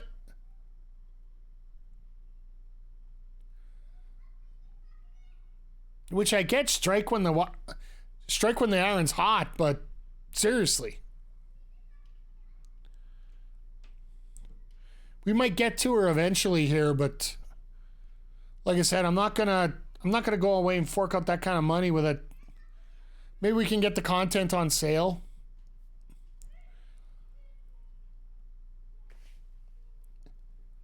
As we get back out of picture-in-picture finally. But all in all, like right now tonight, Rampage is, Collision's provided a very good show.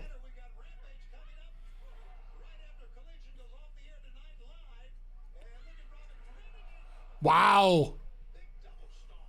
I've never seen a double stomp to the back of the head like that while trapped in the ropes.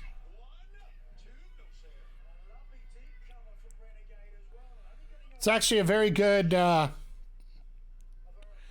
setup there. Sort of like the Heat Seeker from MJF, but more with a stomp instead of the pile driver motion, right?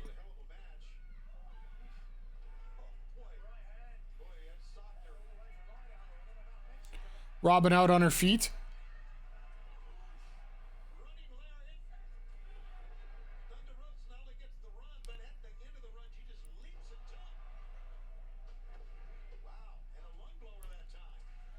I thought Shivani was going to slip and say code breaker.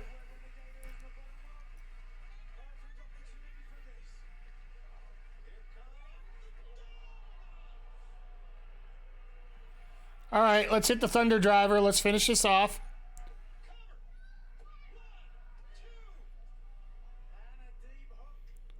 Because we're going to get to our main event here. I assume they're going to give Copeland and O'Reilly 20 minutes straight.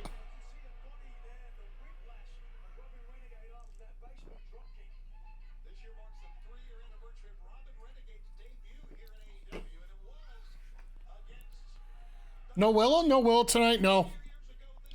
But they did announce that next Saturday, Willow's going to be defending the TBS Championship at the Stardom show. So, saw something about a contract signing. That might be during rant. We still have another hour of wrestling after Collision here tonight, by the way. We have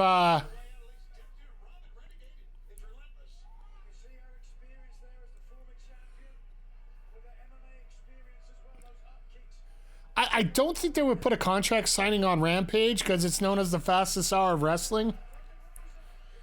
The only thing I'm upset about when it comes to tonight is the fact that we didn't get that graphic that we always do.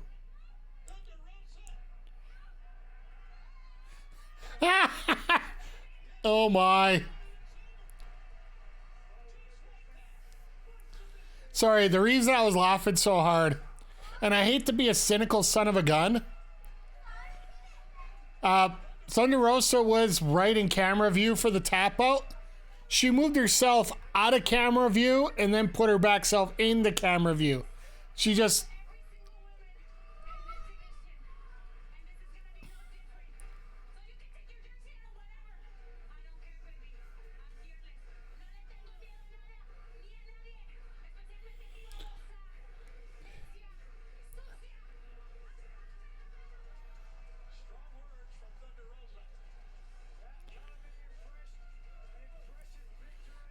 Anybody else been able to see the Northern Lights locations? You can't.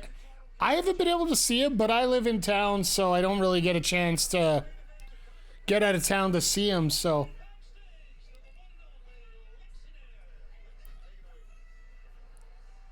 I've got Johnny and Taya here. Guys, you asked for this time, so the floor is yours. How are they getting on Collision? I thought they were Ring of Honor. Excited to be here in Vancouver for the first time with AEW. But seriously, what was that game yesterday? Ew, come on.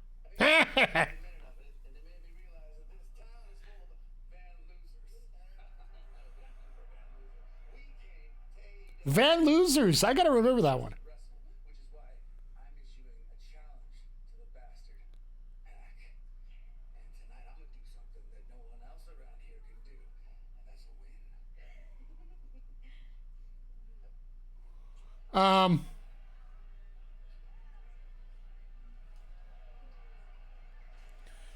Yeah, they do that all over their shows too. So, but yeah, I forgot Taya was. I figured Taya would be on ROH, but yeah, that having her on Rampage, that's probably gonna be our main event. Yeah, John. Well, here's the thing, Jay, and it's something you're starting to see a little bit more from a few wrestlers. You got Johnny TV, who is doing an old school promo there with Taya. You got Mercedes, who's basically doing old school promos all the time. Got a guy like Dax doing it. This show on Saturdays, even at the time when it was quote unquote Punk's show, it was originally set up so that, you know, it would be more of an old school wrestling show for Saturday nights. Like, this is what we were talking about before. Like, this essentially was supposed to be the reincarnation of a WCW Saturday night, with your old school shouty promos in the backstage, your very strong wrestling matches. Yes, I know we could debate that about WCW till the cows come home here, or the turkeys, or whatever you want to use for an acronym there for an animal. But yeah, Johnny is always about the old school promos, and this whole show is more about the old school feel to it. Dynamite was always meant to be the more high action, high flying, aka new school type of wrestling. The stuff that, you know, like you have the Bucks, Omega, even Hangman to a point. It was supposed to be more of the flippy stuff that everybody's supposed to hate, while Collision's supposed to be more of that old school grind, right?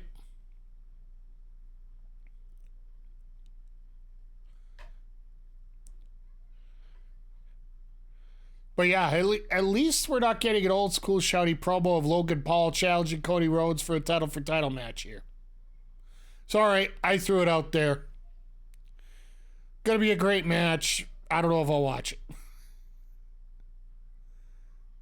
Well, mainly because I'll probably be at work when they're doing it at Jeddah. So, with that being said, of course. And that's actually I believe that's the night. That's the day before. The day before Double or Nothing is when they're having King and Queen of the Ring there, right? So. Apparently that's what nobody can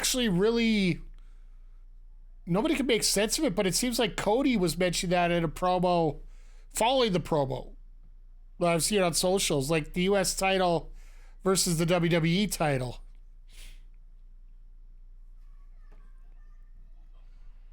Oh yes, Hook returns next week too. The offer to advise me, to stand by my side. I have my hesitations. I said to you, Chris, Swear Paul wins that. Oh my god. The internet might burn down if that happens. so when everything's gone down recently, yeah, this has pissed me off. The things you've done have pissed me off, Jericho. But none of this surprised me.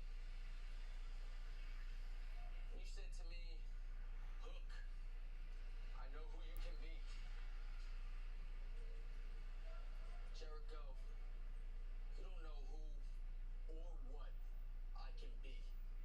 Oh my.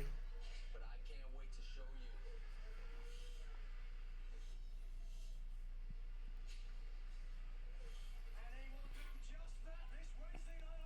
you. Hook's gonna come and rip Jericho and do you know what, right?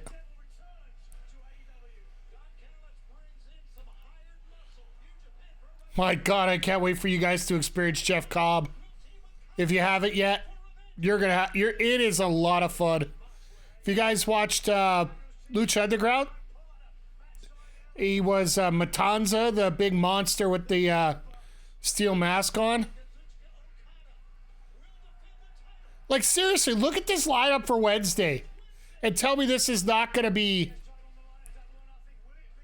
There's your contract signing next Wednesday. So Monet is actually going to be there, so that works.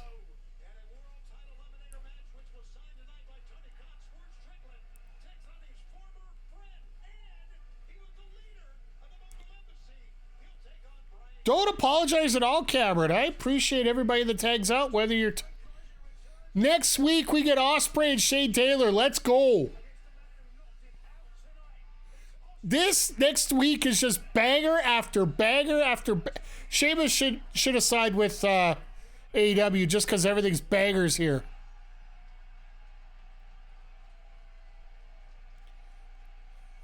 Ha!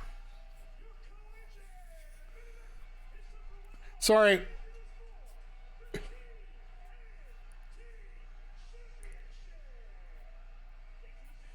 So, first of all, the jacket's $160 if anybody's interested on Pro Wrestling Tees.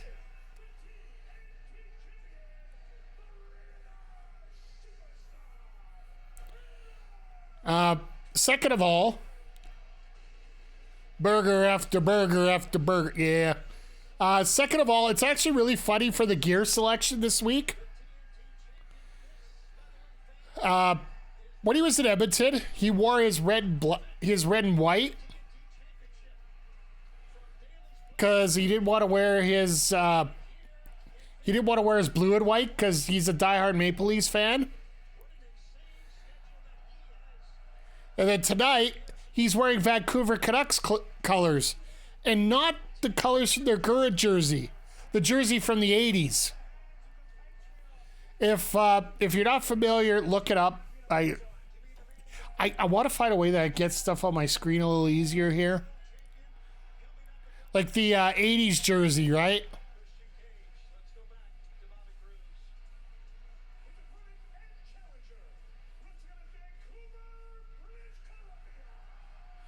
And you notice O'Reilly's wearing the current Vancouver Canuck colors.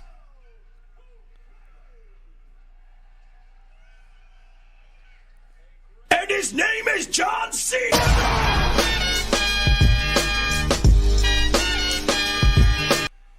Hey, Cameron, thanks for that. You can't see him here because, this is where the best wrestle. I will say he's the best at telling stories. That's different. All right, Zodiac, I'm going to pull this. I got to pull this up. Give me a sec, chat. I'm going to look this up so I can get this up on the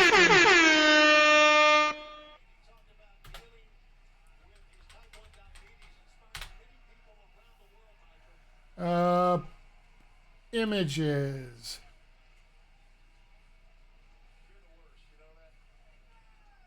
There we go. Let me just save this, and then won't take me long here, chat. Let me just...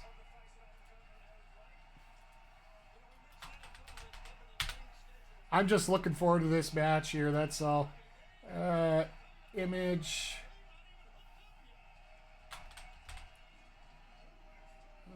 Okay. Browse.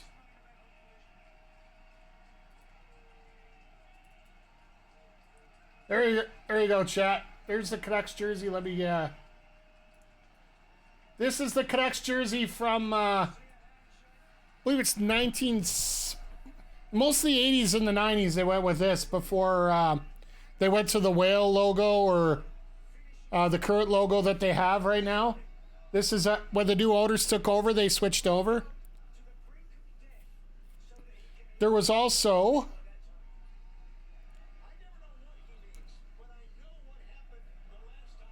the one that's a little more prevalent in yellow. Let me, and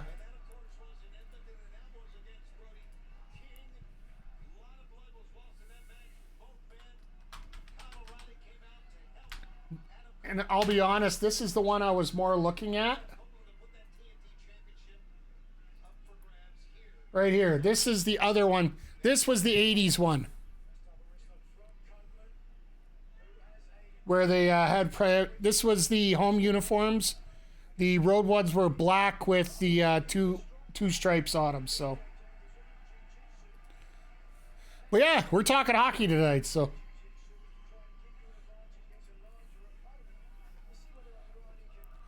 Yeah, the one jersey from the 90s, the other one's from the 80s. Garish, yeah. But you can tell Copeland's colors, they're a little more towards those jerseys, while O'Reilly's are perfectly suited to the current colors, right? And actually, you know how hockey teams do a hype video before the game?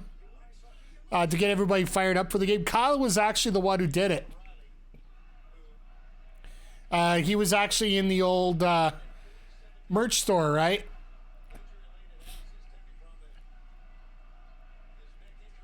And no one wore Oilers colors at Edmonton.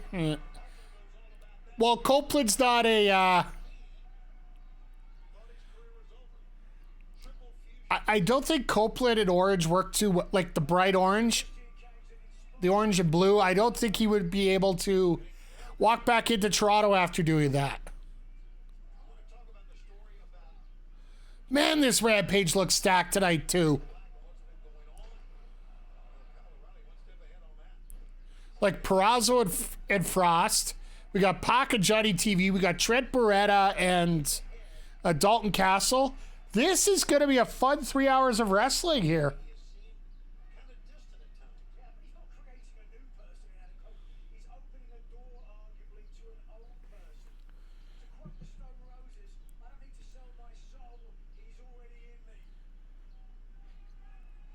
And just a shout out to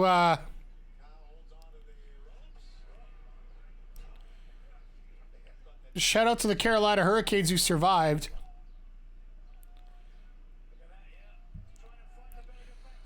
Honestly, being like Zodiac, it's hard to explain here. There's a difference between pandering between the hometown team and, you know, having your preferences about everybody who exactly knows what... You don't want to show that you're a big shill about everything. Everybody's got a soft spot for the Canucks for the most part. Especially the 80s Canucks. Because the 80s Canucks had the worst luck in the world. Well, the thing is, KJ... Copeland's wearing another color in Canada.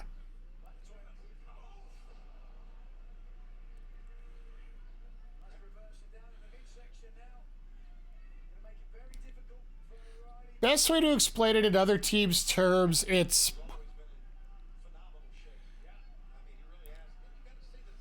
If you're an Aaron Rodgers fan, you're still wearing... Yeah, the thing is, no one will notice this right away, yeah. Well, I'm sorry, we're a little more astute over here than, you know, some of these other streams here. So, once again, thank you for being here. Well, fire hydrant orange, I don't think, or emergency stripe orange is a color that stands out quite well, yes.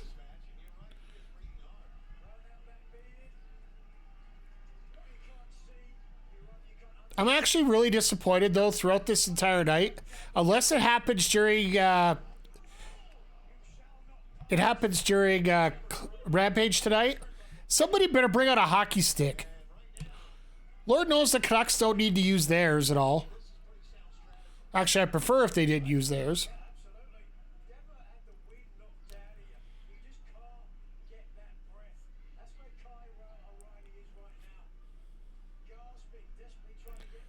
I love matches like this because, like, you're going to tell that the crowd is... It sounds like the crowd's dead right now, right? But this is that unique opportunity here where you have two faces going back and forth.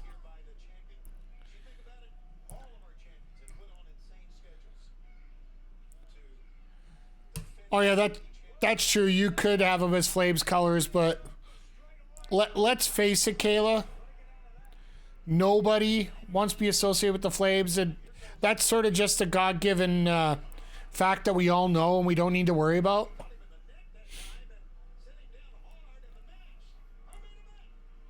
I believe the shades is the way you put it properly, so. But it could be a way also as well to help stoke the... if you are right, it technically could be the Flames. Mainly because Copeland might want to establish that he's supposed to be a bit of a heel here in this match while O'Reilly's the face in his hometown, right?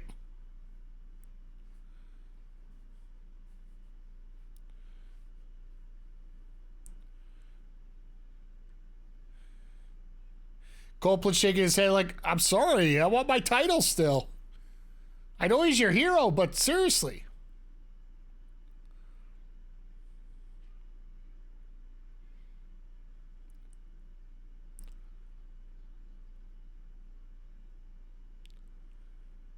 Oh, is he going to do it?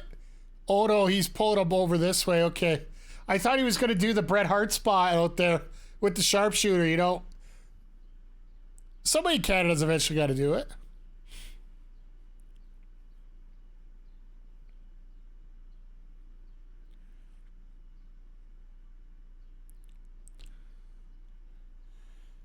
By the way, you can tell if there's going to be a hardcore match going on at AEW or not on a particular show. Simply because if you look outside the ring, they have the LED boards here for Collision here on three sides of the ring. I don't know if they have it on the back side. I don't think so, though. Because that's where Swerve and them got the...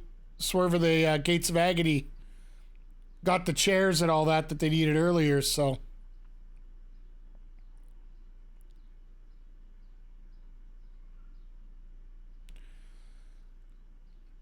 Man, they are pumping up Rampage big time on the show here, right?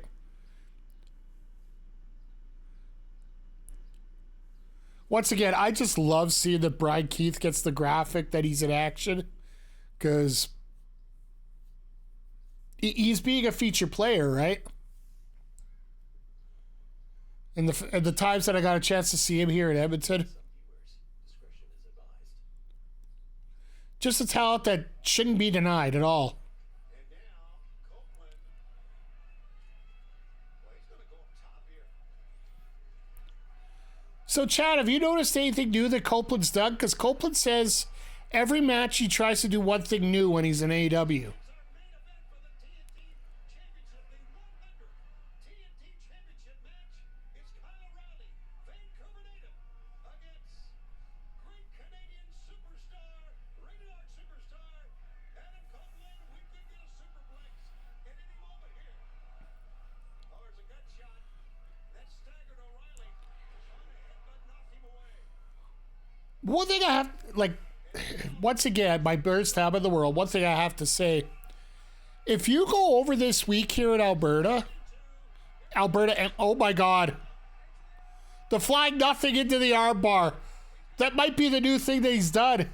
The flying nothing. It was close. Rolled over by Copeland. Now Copeland pounding the back.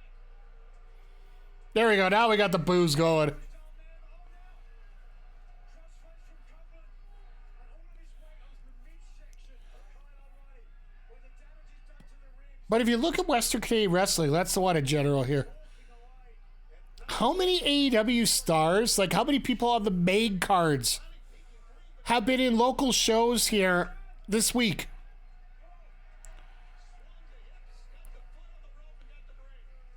Like we got, like we were mentioning earlier, Mo Jabari and Harlan Abbott showing up on Dynamite. Tommy Billington was a top talent I'm thinking of the other way as well here, not just both ways. O'Reilly was hanging out at the Lionsgate Dojo all week with the great talents there. Nicole Matthews, Artemis Spencer, the gang over there at the Lionsgate Dojo. Swerve shows up at Defy last week. Oh my goodness.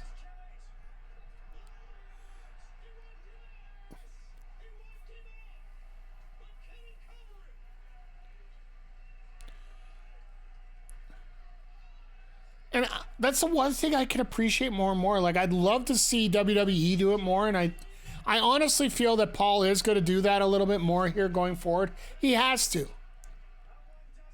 If you want to kill some momentum, you got to do what the other guys are doing to try to make themselves better. Because you have the advantage of that extra credit, right? I'm not even going to kid myself thinking that AEW is going to be able to overtake WWE. But I think they're going to take enough of a market share to make them count. And to many points, I feel that they already have.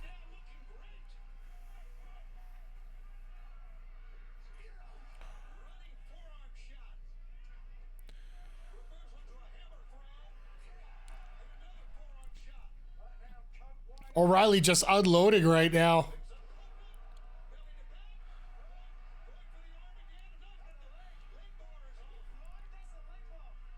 It's a knee bar. Come on, guys, get it straight. Shivani, you gotta get. You say you do your research.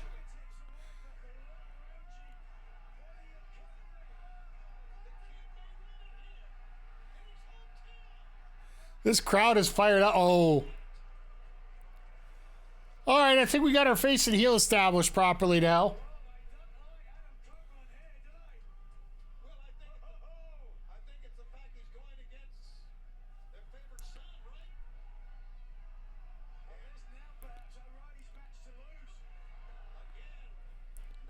Nah, Copeland will pull this out somehow, but O'Reilly's definitely getting the shine put on him here. WWE wrestlers need to hope AEW is successful, and since they're technically the startup, I have no issue with them taking pot shot. I have never had a problem with them taking shots at WWE. I've said that before while we're on here. And it's even worse that the big guys will always pick on the little guy, too. It's just opening up that cesspool of social media. That's the problem.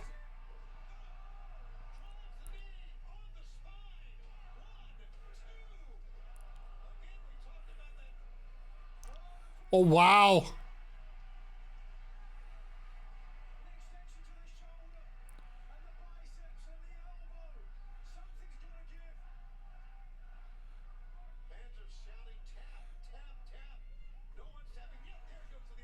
No one's tapping quite yet.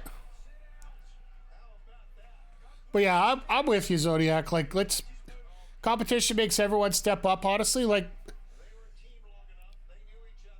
here's the best example I could give, and it's probably the most strategically smartest thing Tony Khan's done when it comes to dealing with WWE.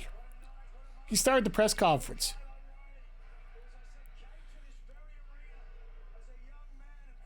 And frankly, from a PR standpoint, if you step back and take a look at who's gained the most out of these press conferences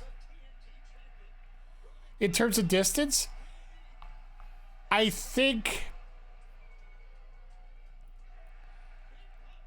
honestly feel AEW has won that war. And the reason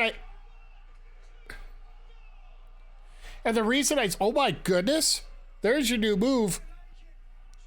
The pop out into the naked choke. He's never done that before.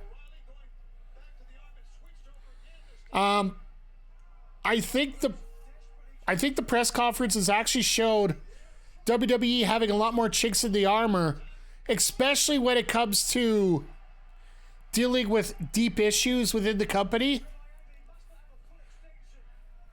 Like, let's face it, Paul Levesque is a PR nightmare. if you're not talking to him nicely. I love the product, but Paul, my friend, you need to take some PR lessons. Or just not have the...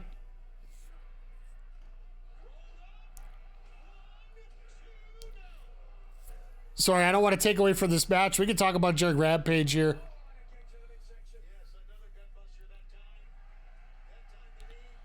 Both these guys are absolutely spit. This is awesome here. They're probably going to run into overtime here and run a bit on Rampage. Love the amount of matches we got this week for WWE. Now all those matches AEW spoiled this week. Yeah, like everything. The amount of wrestling we got this week. Here's another one for you. WWE wanted to promote 8 matches. Calling Nick Khan his partner in crime.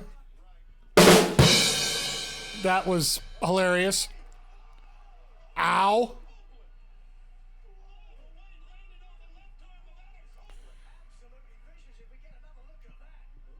Copeland's looking like his arm's done.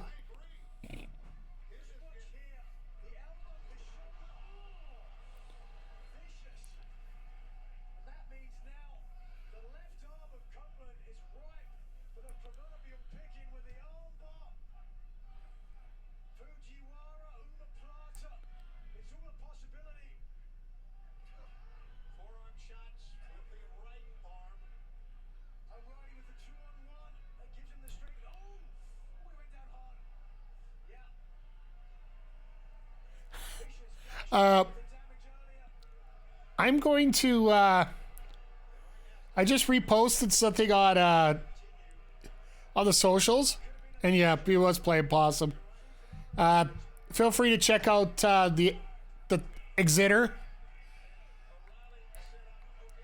Apparently the guy that jumped the guardrail during the Daniel Garcia match blew his quads.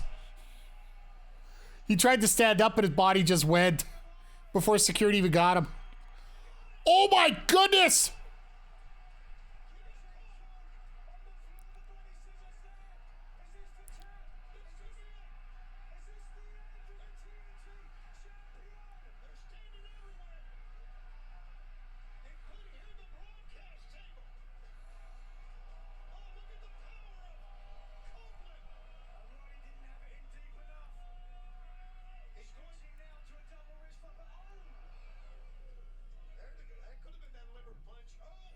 Oh, God. That hurt.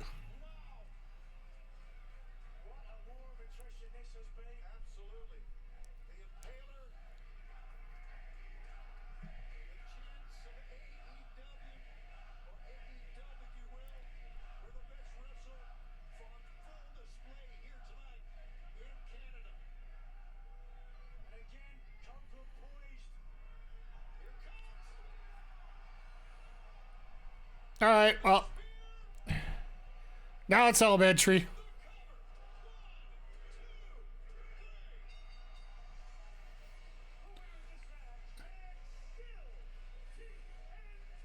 I love that they don't have the 20-minute time limits on it anymore. They should, but they don't. Just because Copeland knows how to go by feel.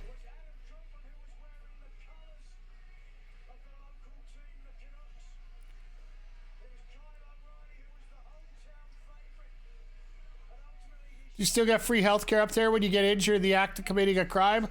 Yes. Then as soon as you get healed up, you go straight to jail.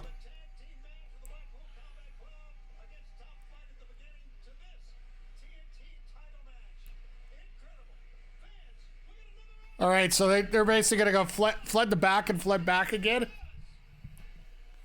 His lucky quads, yeah.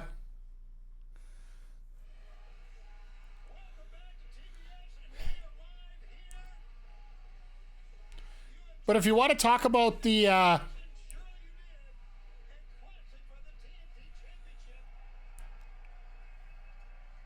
don't want to miss this moment.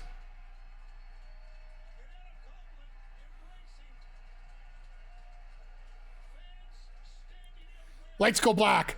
Lights go black.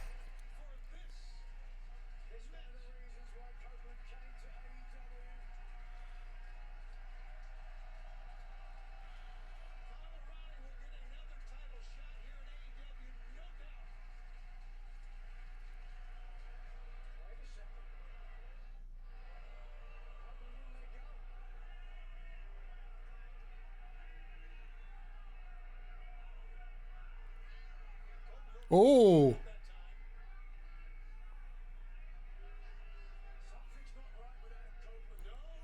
Adam was Are they seriously going to go with the vampire gimmick?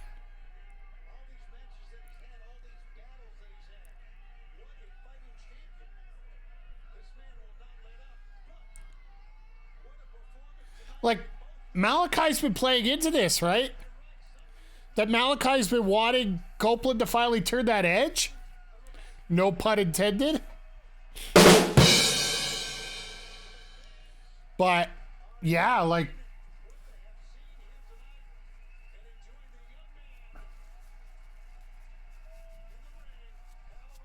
Forgive me for the wiping of the old nose. I know that's a faux pas here on stream, but... You guys know me. I'm never one for decorum. Trying to get a word in with Claudio Castagnoli, and here he is. Claudio, first, congratulations on winning against Top Flight tonight. But as we saw, Bryan Danielson had some words to say after the match, and essentially you were provoked to then leave the ring in the middle of all that. What happened? Energy in the arena. You know, I was watching last Wednesday, and Bryan coming out, defending AEW, wanting to fight for AEW. I understand that, and even more, I understand trying to beat the crap out of the elite. But him and Eddie Kingston, Anarchy in the arena again. Thank you. I mean, last time they were in Anarchy in the arena together, it was almost the end of Bryan's career. When I came in to replace Bryan against Zack Sabre Jr. because people didn't know if Bryan's going to wrestle again because of Eddie's action. And I know Eddie's walking around saying he's a changed man, whatever. Eddie can go back to his old Whenever he's going to be dark and brooding. I got a story on that. else. And I know this is Bryan's last year, and he's calling his shots. He's doing all the matches he wants to do, and I support that. I support every single match. I went to Mexico with him. I go to Japan with him. I go wherever he wants and wherever he needs me. But that one, I want my friend to retire healthy, and I don't want to have anything to do with Anarchy in the arena, Bryan and Mox, because I won't be able to be there for him. So I just don't want anything to do with it. I don't want him to get hurt. I don't. All right, that's it's an interesting way of getting rid of the Blackpool Combat Club. Interesting story about Copeland there. In his interview with Chris Van Vliet this week, he was describing about he was trying to set up having Gangrel come out and having the Brood set up for his return against the Judgment Day. And he was told straight up that nobody remembered Gangrel, so they didn't need him there. That was the biggest what the moment that I could think of here. Like, everybody knows. Especially in AEW. Because let's face it, they're more smart marks than anything.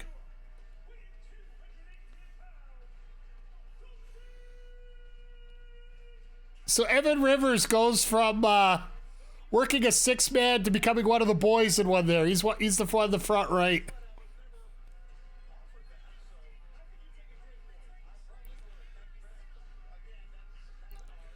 I love having more Dalton in my lineup, but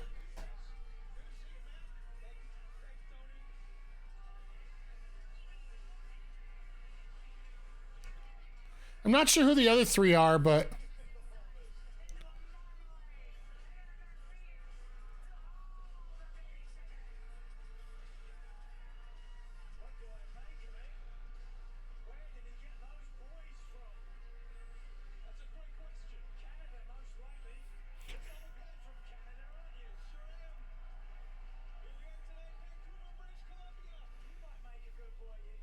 I like how Menard is just pumping it up like, yeah, these are the boys you're gonna get from Canada.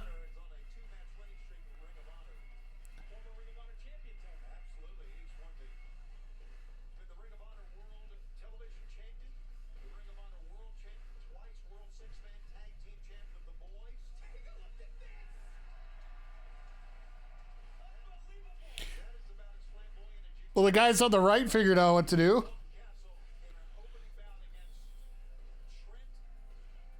Remember when you were on the same show in Winnipeg? Yeah, I can just imagine.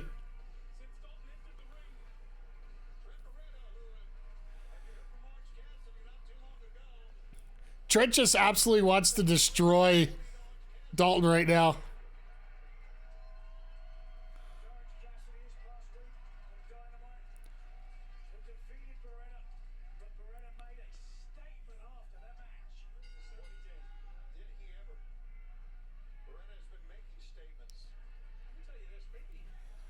Oh boy.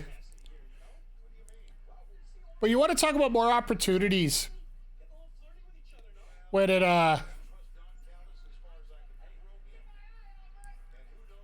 when we're talking about WWE versus AEW.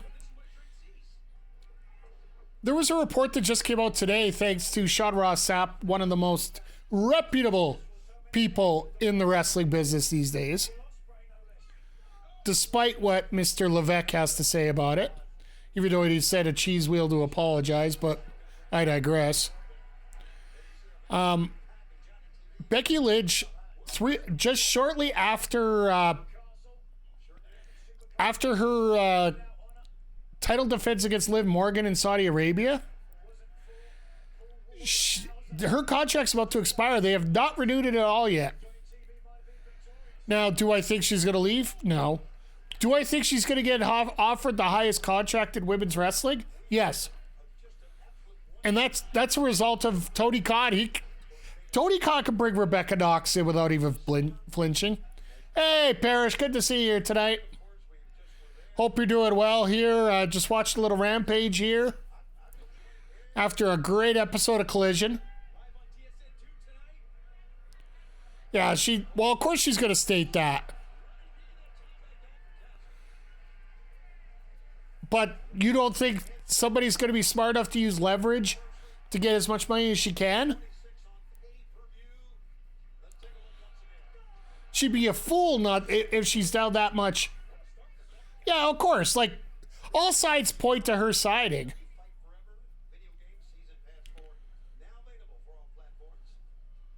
But until she's not signed, she's going to be the ultimate company woman. We all say that.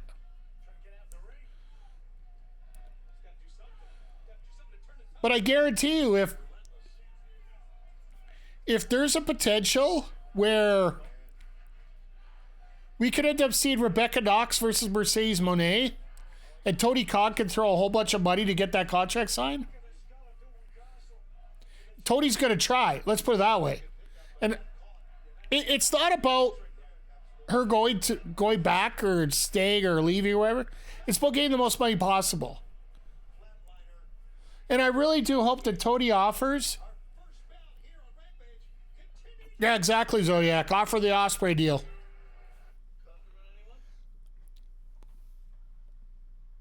And I'm a recruiter. You know what?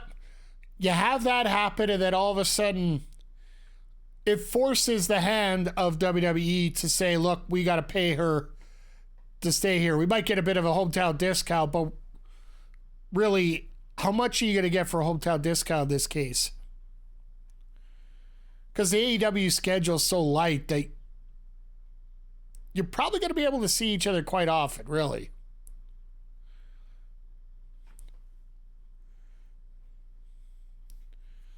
But yeah, I totally expect her to re-side. I know she wouldn't surprise me either, but I hope she gets paid. That's the thing. I'm not even fooling with the idea that she moves over to AEW. We were talking about how it brings up more opportunities and more money. And I hope that she is going to get paid. That's the thing. That's the big thing we were talking about.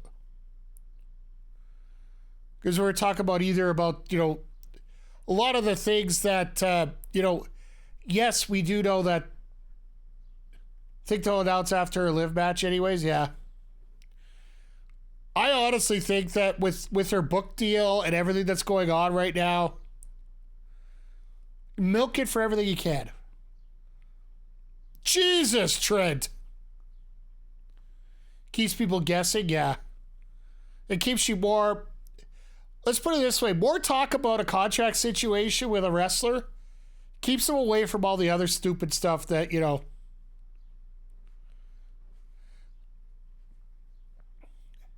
If WWE's smart, she drops the belt to Liv to make them wonder. Yeah, well, let's just say that's going to say wonders about what's going to happen here. And it happened for Drew, right?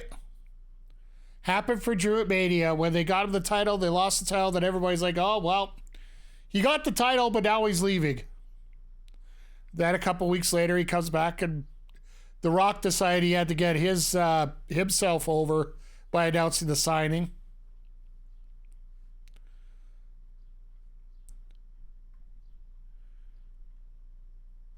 And that's a whole different ball of wax that I don't know if we even need to get into here, because, you know, this is an AEW show primarily at this point. We usually use the WWE 2K24 streams to get into everything else, but you know us, we just get into everything over here all over the place. So, but yeah, like this week here, like we were talking about here earlier. It's not that we even envisioned that AEW is going to overtake what. Oh my, dice roll through. Have to believe Bayley will make an AEW run at some point. Honestly, I could see it. The only thing that might be awkward for her is the fact Aaron Solo's still there, right? He's on that ROH roster. I know you leave on good terms, but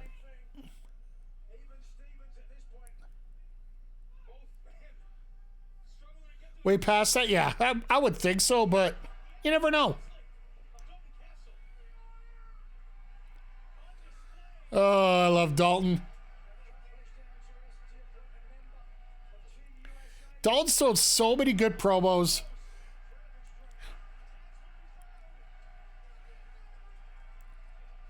And I get what happened with the boys. Like, the boys tried to make an excuse about what happened, and I totally get where AEW is coming from about letting the boys go. If you don't know the whole story about that, apparently the boys late showed or no showed a few shows or a few tapings that they were paid to be at.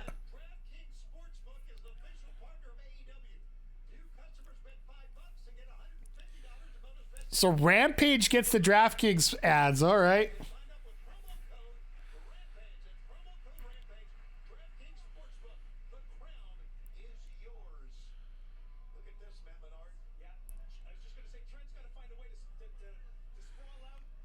All right, Trent. Oh, here we go. Pile driver out of nowhere. That'll finish it. No. I think Bayley's content WWE until she is done. She's kind of said her body is tired and wouldn't be able to do Japan, really. I could see somebody who wanting a lighter schedule end up going over. Like Triple H said, if you don't like the grind, you don't go to WWE. Which inadvertently actually ends up being a selling point for AEW.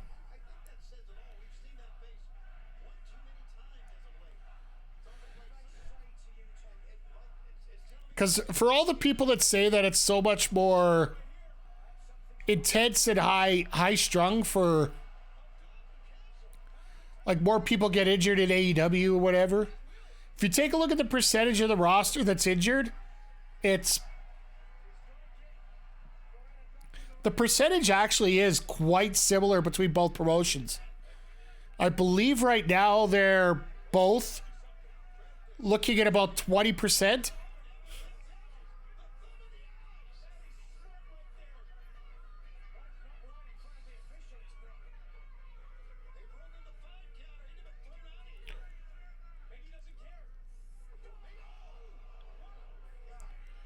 All right, Trent, I see you. Be a man, break your body in WWE. Dun, dun, dun, dun.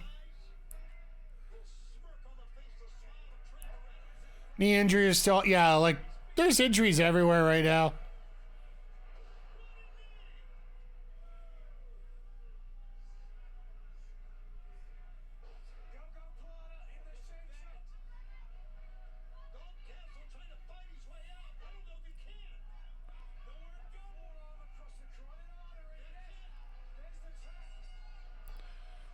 I love that Trent has the chuck on his tape there.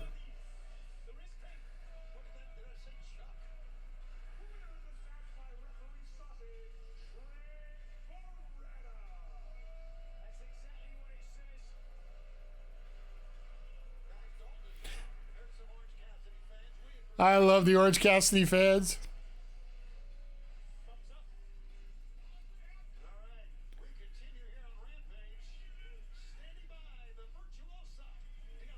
All right, now he gets here from Purrazzo, who's get. Rosa, welcome back to work.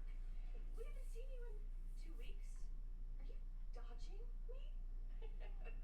Congratulations on your victory. I was watching. Dodging you? They never give any story time for you. 2 weeks is a miracle you come back that soon. When I'm meticulously picking apart Lady Frost's arm, I'm going to be thinking about you. When you stepped into my business, when you blamed me for your shortcomings, you made this personal. And it's about time we end it.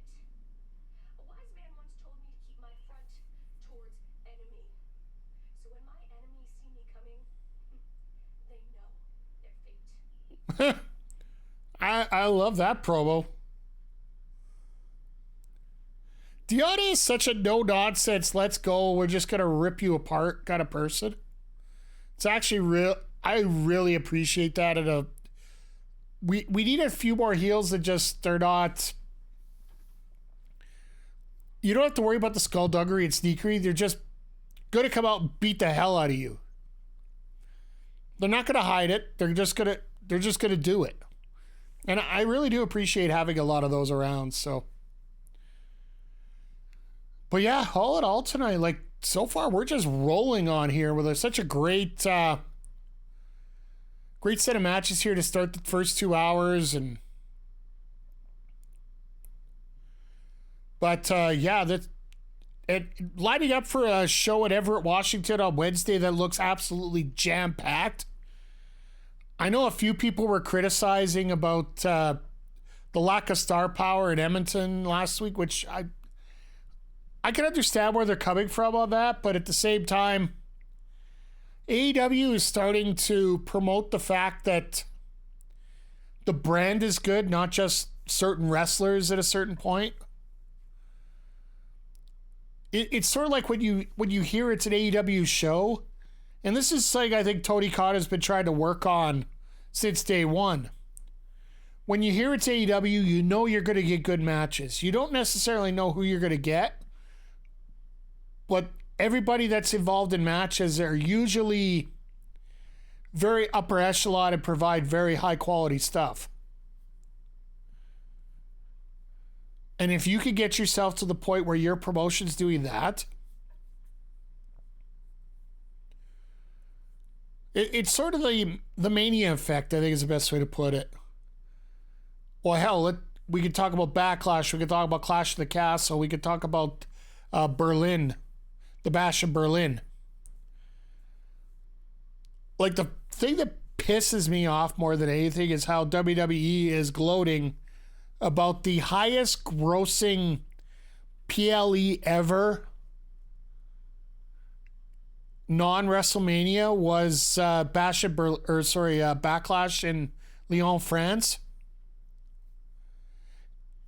And the thing that pisses me off about it is because that place seats 12,000 people. So nosebleed tickets were going for $300? $300 American, which is about $2,000 Canadian. And from what I hear, SummerSlam ain't that much cheaper. Like, I get it. You have high quality stuff, but the economy is the economy. And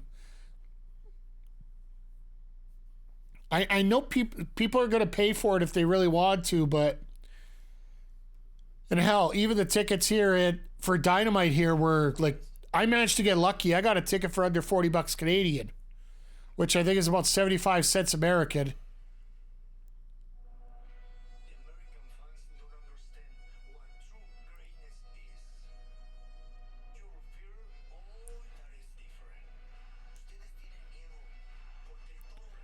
I love how they use the ROH footage to put guys over that were there.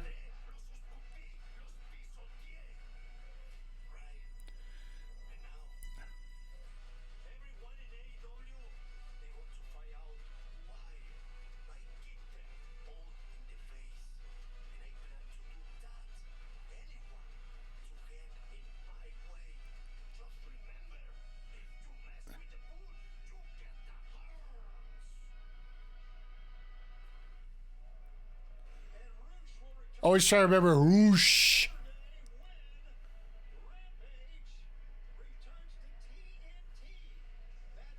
All right, we got Bryan Keith in action. Like I said, I'm very happy the fact that Bryan Keith is getting focus here tonight.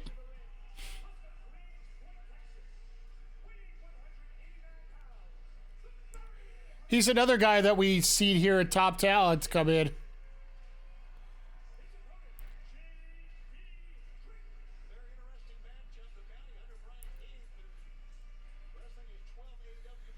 JD Drake, I do believe he was the final Evolve champion. Or WWN title, one of the two. Him and Austin Theory were fighting over the title as the promotion got bought out by WWE. So that was Gabe, yeah, I believe it was Gabe Sapolsky's final little venture there. Just before he joined up with WWE himself, so.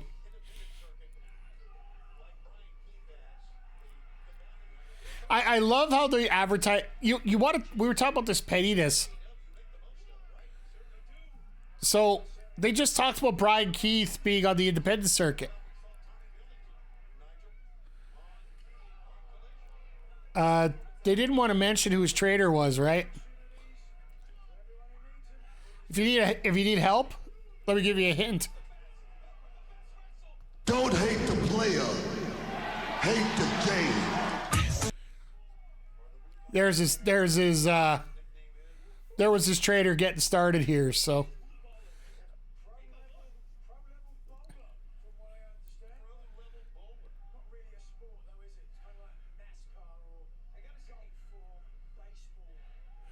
Baseball's not a sport. Oh my.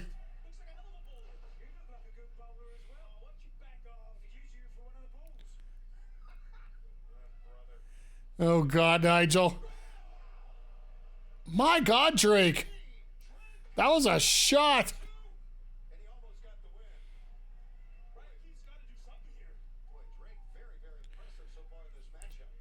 So JD Drake was in a faction formerly known as the Workhorsemen with notable AEW quote-unquote release Anthony Henry.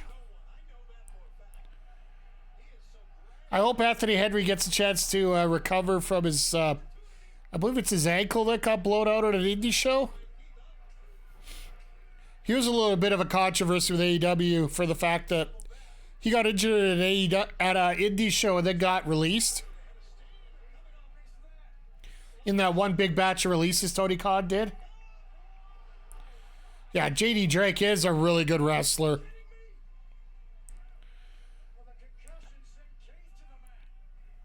Just for everything he's able to do, right? Like, I'm sorry, that Evolve lineup was absolutely stacked when it failed, when it ultimately went under.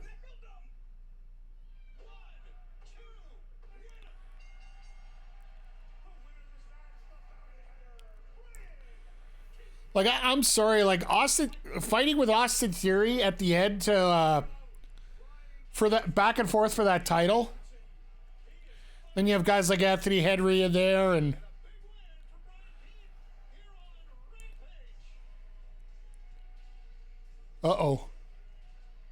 Copeland, what are you doing?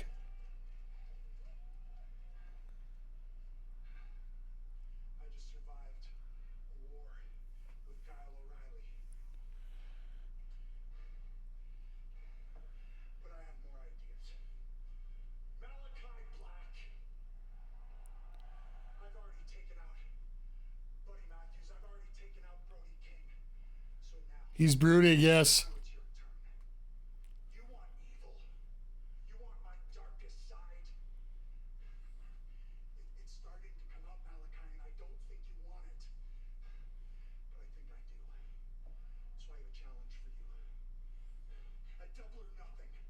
Las Vegas. Malachi Black versus Cope, the rated R superstar, in a barbed wire steel cage match. What? TNT Championship. If you're man enough,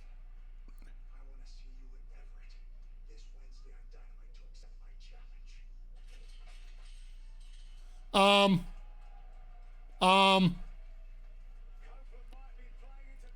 okay. I expected the match. Barbed wire? Cage match?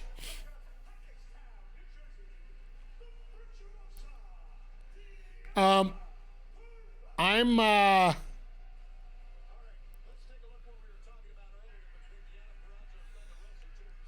a little shocked of it. We were wondering what was going to be the bloody match besides Anarchy in the Arena. I think we found it.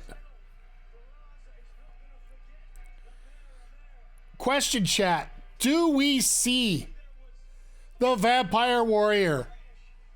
Because they can't call him Gangrel because Gangrel is trademarked apparently to either to a comic company or to WWE, one or the other.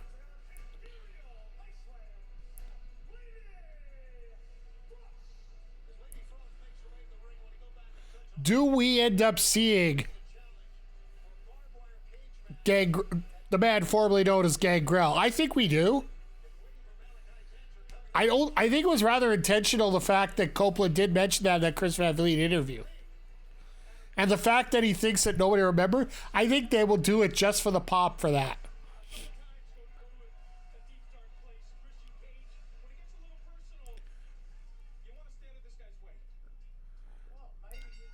All right, Purrazzo's going to rip Frost apart. I don't think she should, but...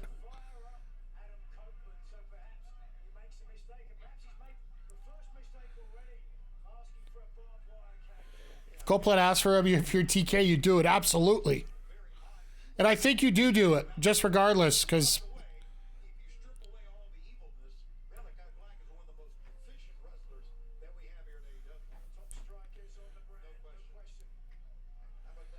Oh, and we didn't get a chance to talk about it because we were going through too many other things here.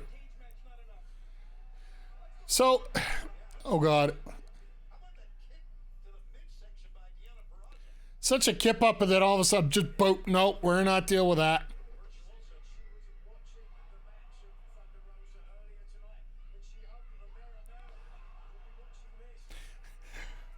This is like a video, like, this is when you sit back and you're like, for every flippy thing you see, how would you counter it?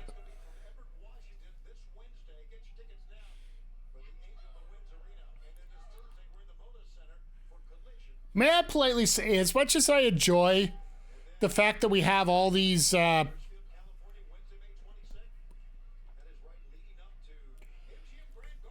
these 3-hour shows, it's going to be nice to have a week next week where we have only 2 hours, and then we could 2 hours, then we have the WWE hour for us here. As I try to figure out who to book here for the next 4-5 weeks.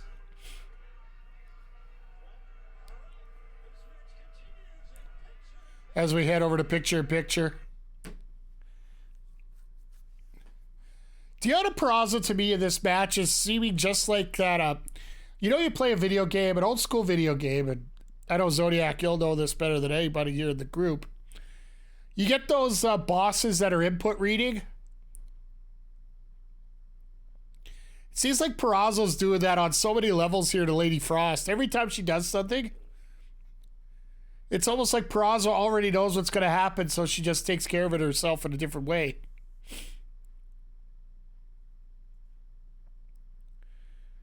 I still can't believe we're getting Pac versus Johnny TV to wrap up the 3 hours tonight. That is going to be the fastest 10 minutes you have seen in a very long time. Those guys are not only going to be quick, but they're going to be sudden, so... Just do that.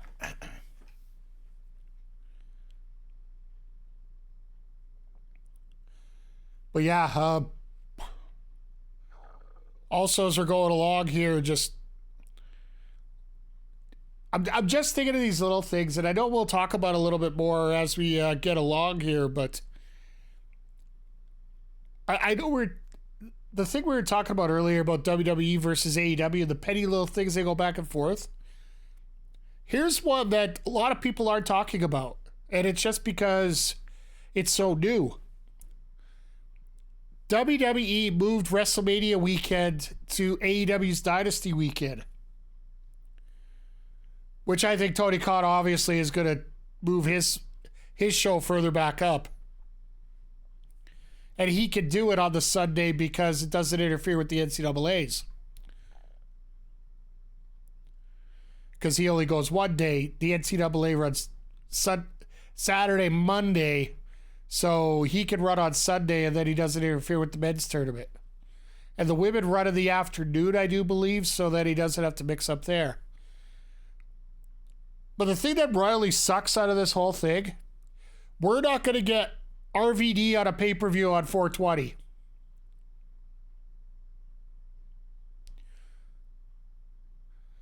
Just because the pay-per-view would have been 420 next year. But that'll be night 2 of WrestleMania, so.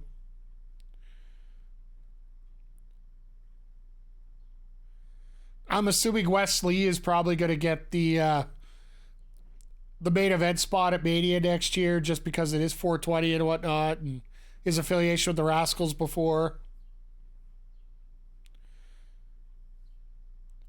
If Matt Riddle gets re-signed, I'll be turning the channel real quick, but I digress at that point.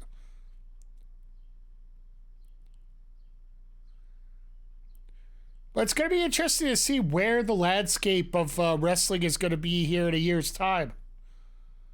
We got TV deals to come up with here. Very close to me. We were talking about that earlier. That it quite possibly could be title. If it's, I will say, I'm really trying to stop myself from saying I will say this because obviously I am. And it's a, whoa. Tony and Harley in a grudge match on Wednesday. Harley actually did pretty good in her first match in 2024 there. So having her with Tony Storm, that could be a lot of fun. But I don't want to talk too much about WWE matches specifically, but if they're going to do a title for title match, they'll have a disqualification. Because there's no way they're going to put 2 titles on one person. Especially Logan Paul. But the prospect of having Logan Paul as the WWE champion in Cleveland, his hometown, against The Miz.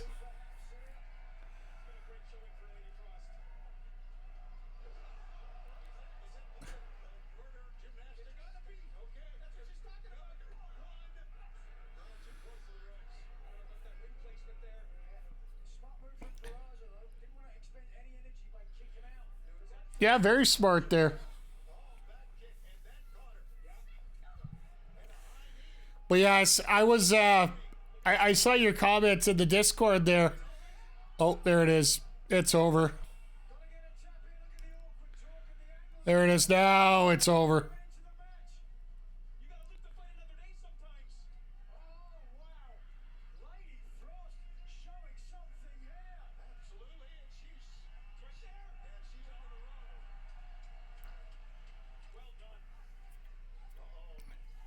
Got enough fight to get to the ropes. I'll give Lady Frost credit there. Frustration maybe from Deonna Purrazzo.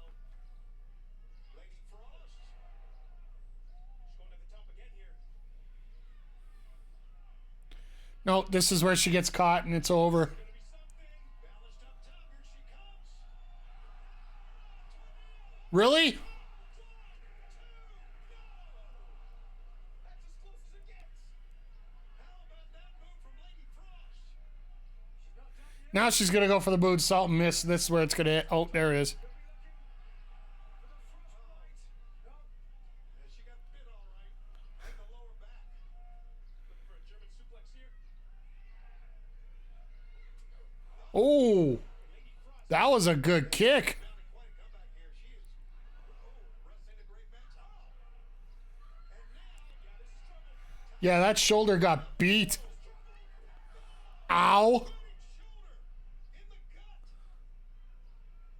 Wow. 1, 2,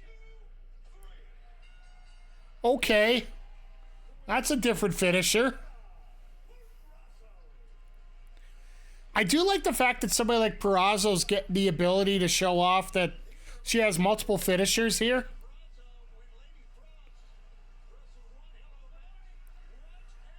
Oh, Thunder Rosa hit her button. And she couldn't get in the ring.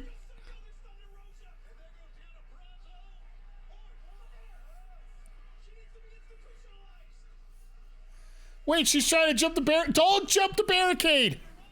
We've already seen what happens if you jump the barricade tonight. Doesn't matter whether you go in or out.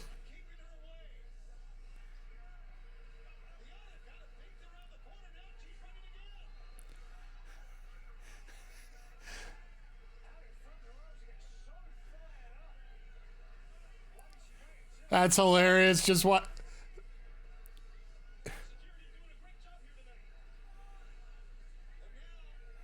That security had some work to do last week or on Wednesday. Oh God, the Acclaim's got a music video. Hey, yo, why'd you say that?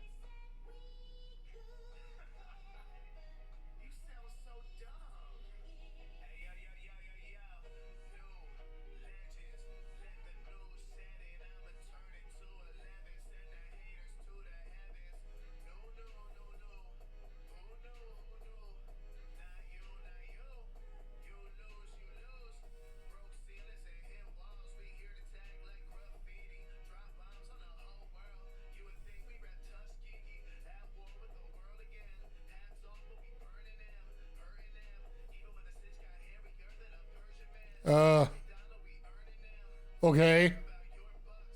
We don't need your initials either. Swear to God we give no fuck.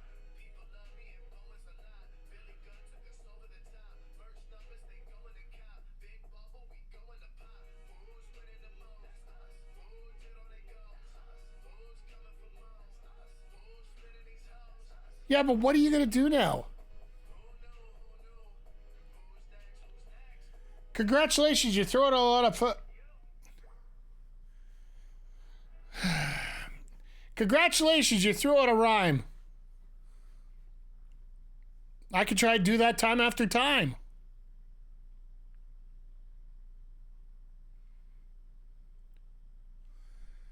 Really, I don't know what's your fate.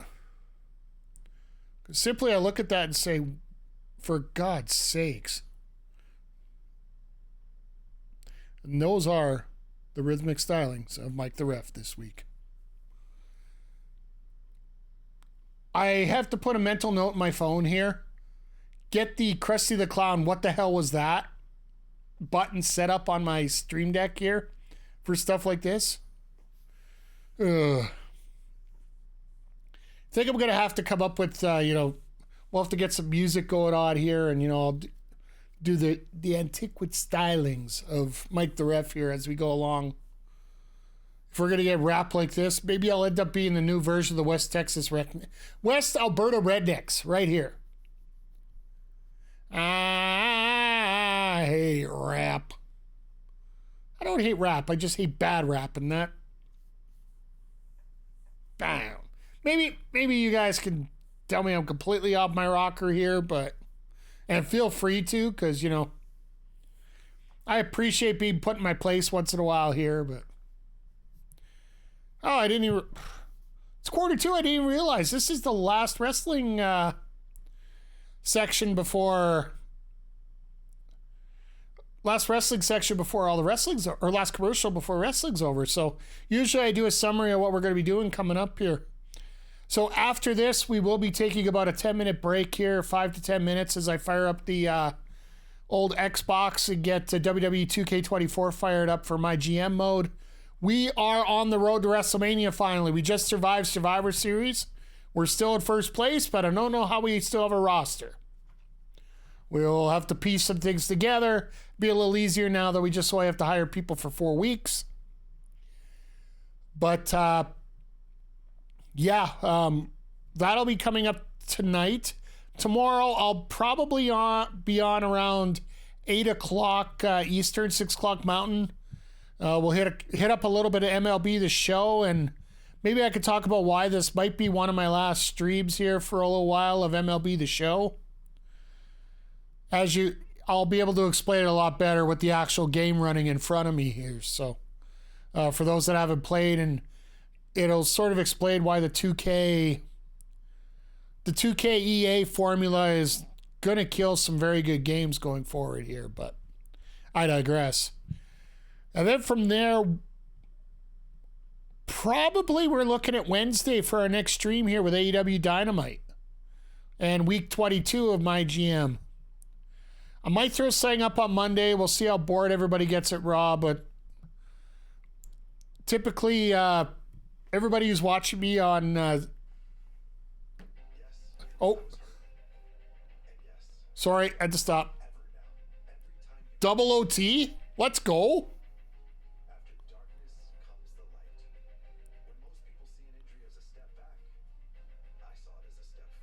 I thought that game be long over by now.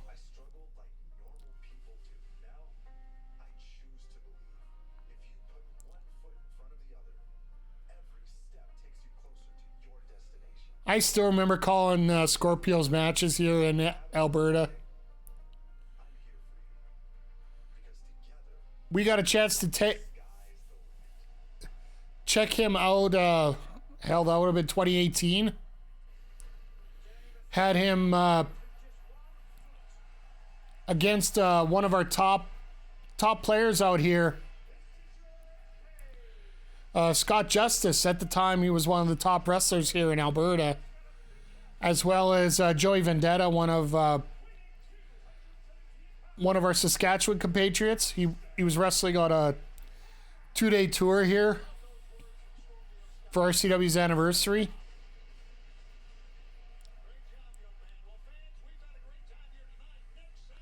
Oh God, we're next week. We're back to back again.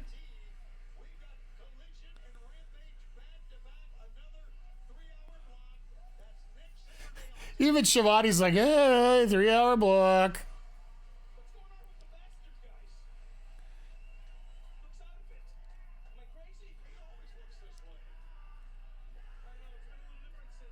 I love how both these guys come out of the heel tunnel.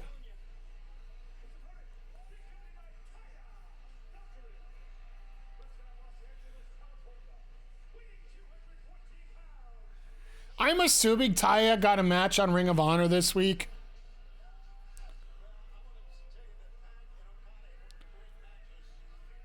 But you gotta admit, this is turning into a bit of a dream match here for a lot of people. If you want that flippy dippy speedy balls to the wall kind of match here.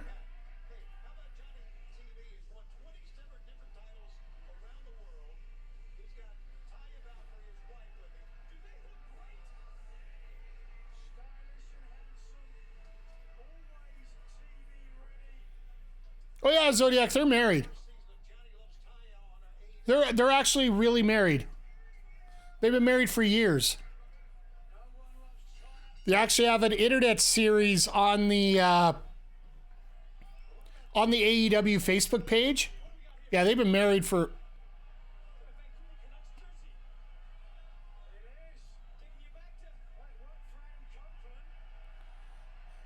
See, I told you they were coming up with that. So, okay, so.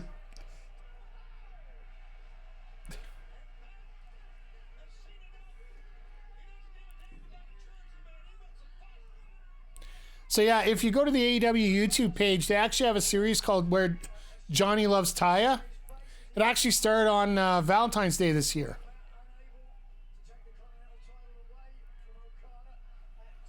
So I'm going to put this on a snooze here right now. So hopefully our commercial break will run till after everything's all wrapped up, and we're in the commercial break anyway, so.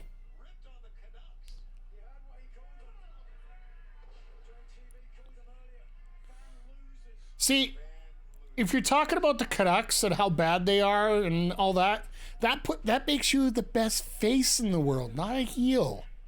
I hope everybody realizes that.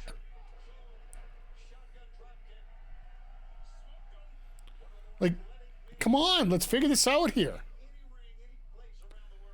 And it's one thing that got me most upset about wrestling this week in the promos. Jericho had an easy one with the Canucks. But instead, he tries to use the old Calgary cheap heat in his promo. You know, it's great to be here in Calgary. Like, it worked, but it's more like, come on, Jericho, you know better.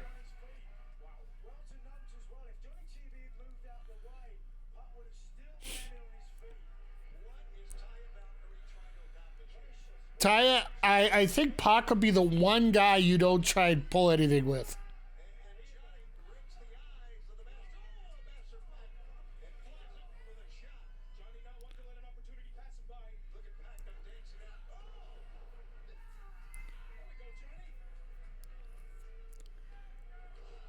This guy is so smooth in so many ways. Like, KJ, you'll appreciate this. He ended up having a one-on-one match with T.Y. Jackson. And apparently it was ultra smooth between the two of them. And it was just a pleasure to watch. King T.Y., yes. This was for RCW where he wasn't the king. Now, apparently, Dalton Rogue is the king of the triple threats now in Top Talent, so.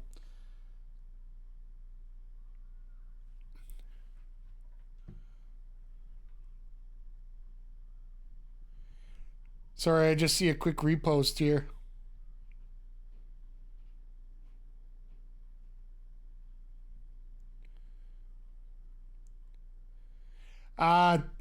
They actually used the term Donnybrook in an AEW promo. Shout out to the social media guy there.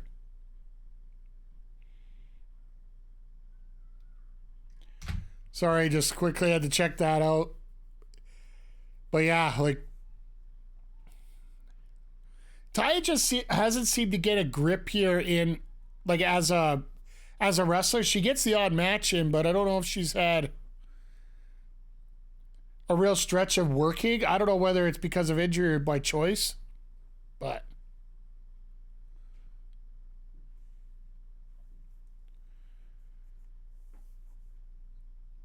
I just watching her matches up here at the time that she was the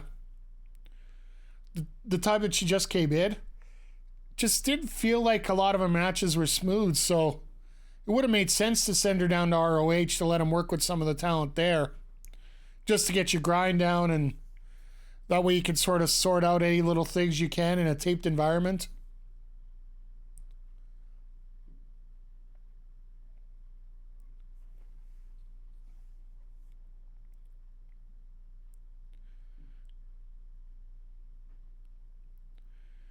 I love how every move in this match is just sudden.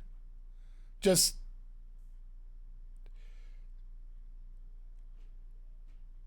like, you could waste a lot of motion in a match like this with two guys that are that quick. You know how they talk about people being no wasted motion, everything counts no matter what? When you're quick like this, you're able to waste a lot of motion because you can make up ground in a real big hurry.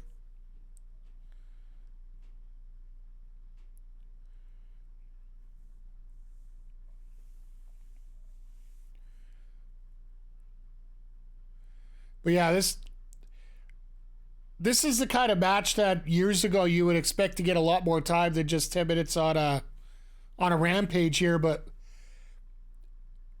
moving this Rampage to a third hour behind the shows, I got to ask you, chat, what do you guys think, guys and girls, what do you think of having this moved the way it is right now to post... to post Collision or post Dynamite? I find when the wrestling is just as constant as it is here at AEW, it's not as bad.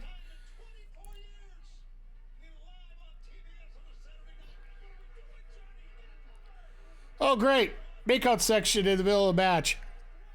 So far, I'm liking it. Yeah, we'll see how it goes, but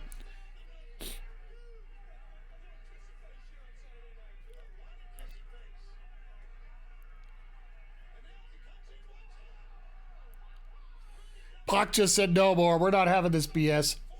I like it with Collision as it's mostly wrestling and light on promos. Yeah, that's the thing. And that's when Rampage came in, and it came in at the start, it always was known as the fastest hour in wrestling. Because you'd have 3 to 4 quick matches, no BS. And the biggest promo you would have is Mark Henry coming in and talking about everything was coming in to be the main event. I'm going to throw one more snooze on there because we're 10 minutes short of the ending here, so it's better just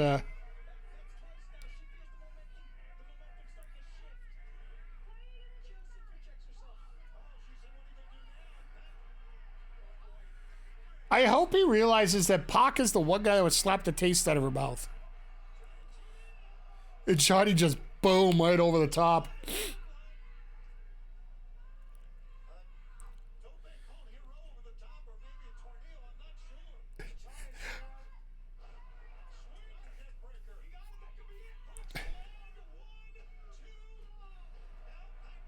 Come on, it was the overdrive.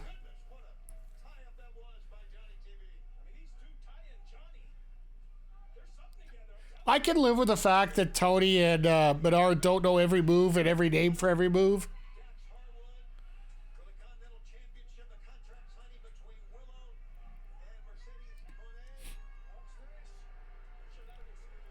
At least them telling me the... Oh.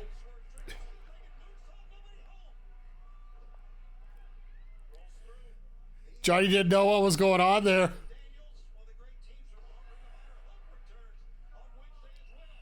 Uh-oh, here we go.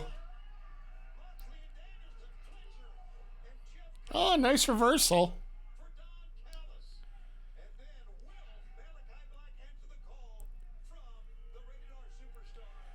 Oh, next week just... It looks absolutely amazing how things are going to line up.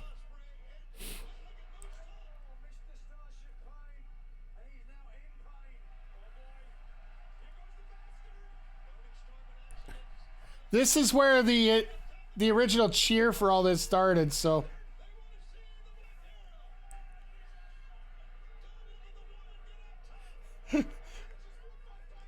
How many times have you heard that in life? Don't look at the woman, get on top. Sorry, I will do this. And I will show myself out. Taya's dead.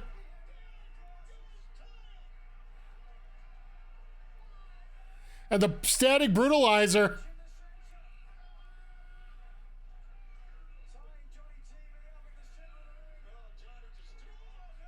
He's done.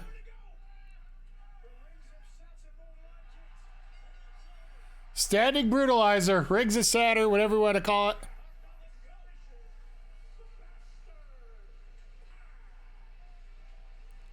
He's got a 5 count to release it. We waited 4.5.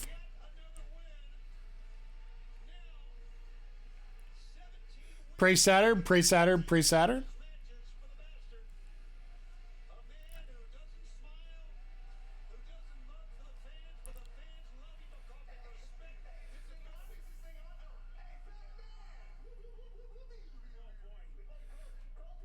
Pac-Man, oh my God.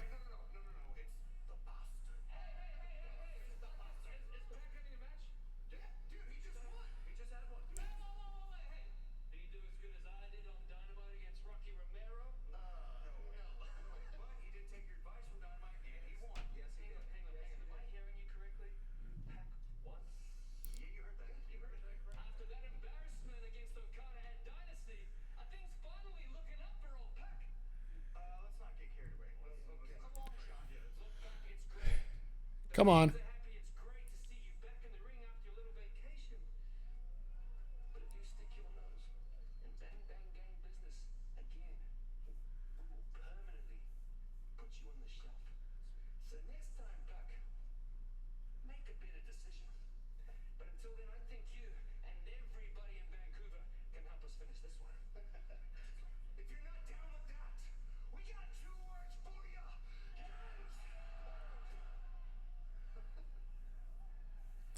Well, it looks like we're going to get a trios tag title match.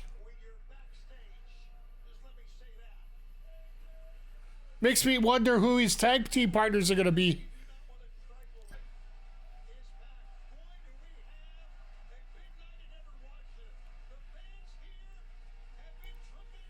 All right, so we're getting a back-to-back again next Saturday, so that leads that. Pac was saying something about not being around the Lucha Brothers at this point, so there was a promo that he did earlier that said, because they were asking him, are you going to team up with the Lucha Brothers again? Are we going to get you guys coming in as the trios after the titles? So he's like, no, I'm not working with those guys at this point. I'm paraphrasing, of course, because Pac would have said it a lot better than I did, so. Makes me interested to see how they're going to work that out, but hey, maybe it could be with the Lucha Brothers. We'll see. But yeah, all in all tonight, like, Canada produced home runs all week. Like, O'Reilly and Copeland was pretty damn good, if you ask me. The women's division, the two feuds, or the one big feud, got expanded with the two matches there. Really fun match with Johnny TV and Pac to clean things up tonight. You had the story of Castagnoli moving away from Danielson, which quite possibly could set up Castagnoli versus Danielson on this Bryan Danielson retirement tour, right? There's a way you could do that now and make it make a little more sense as we go along. Then, yeah, we got the Bucks taking on Christopher Daniels and Matt Sydal next week. We got Swerve and Cage next week. Yeah, all in all, I think we're a very good show. A lot of wrestling, a lot of good wrestling, and a lot of setup going in to the final 2 weeks of AEW going into Double or Nothing here on the 26th. So, and once again, we are literally 2 weeks away. So they got to get to work, and, you know, this card is turning out to be very nice. And once again, I do hope everybody picked up that cable package so you could get 3 shows for $100. $100 as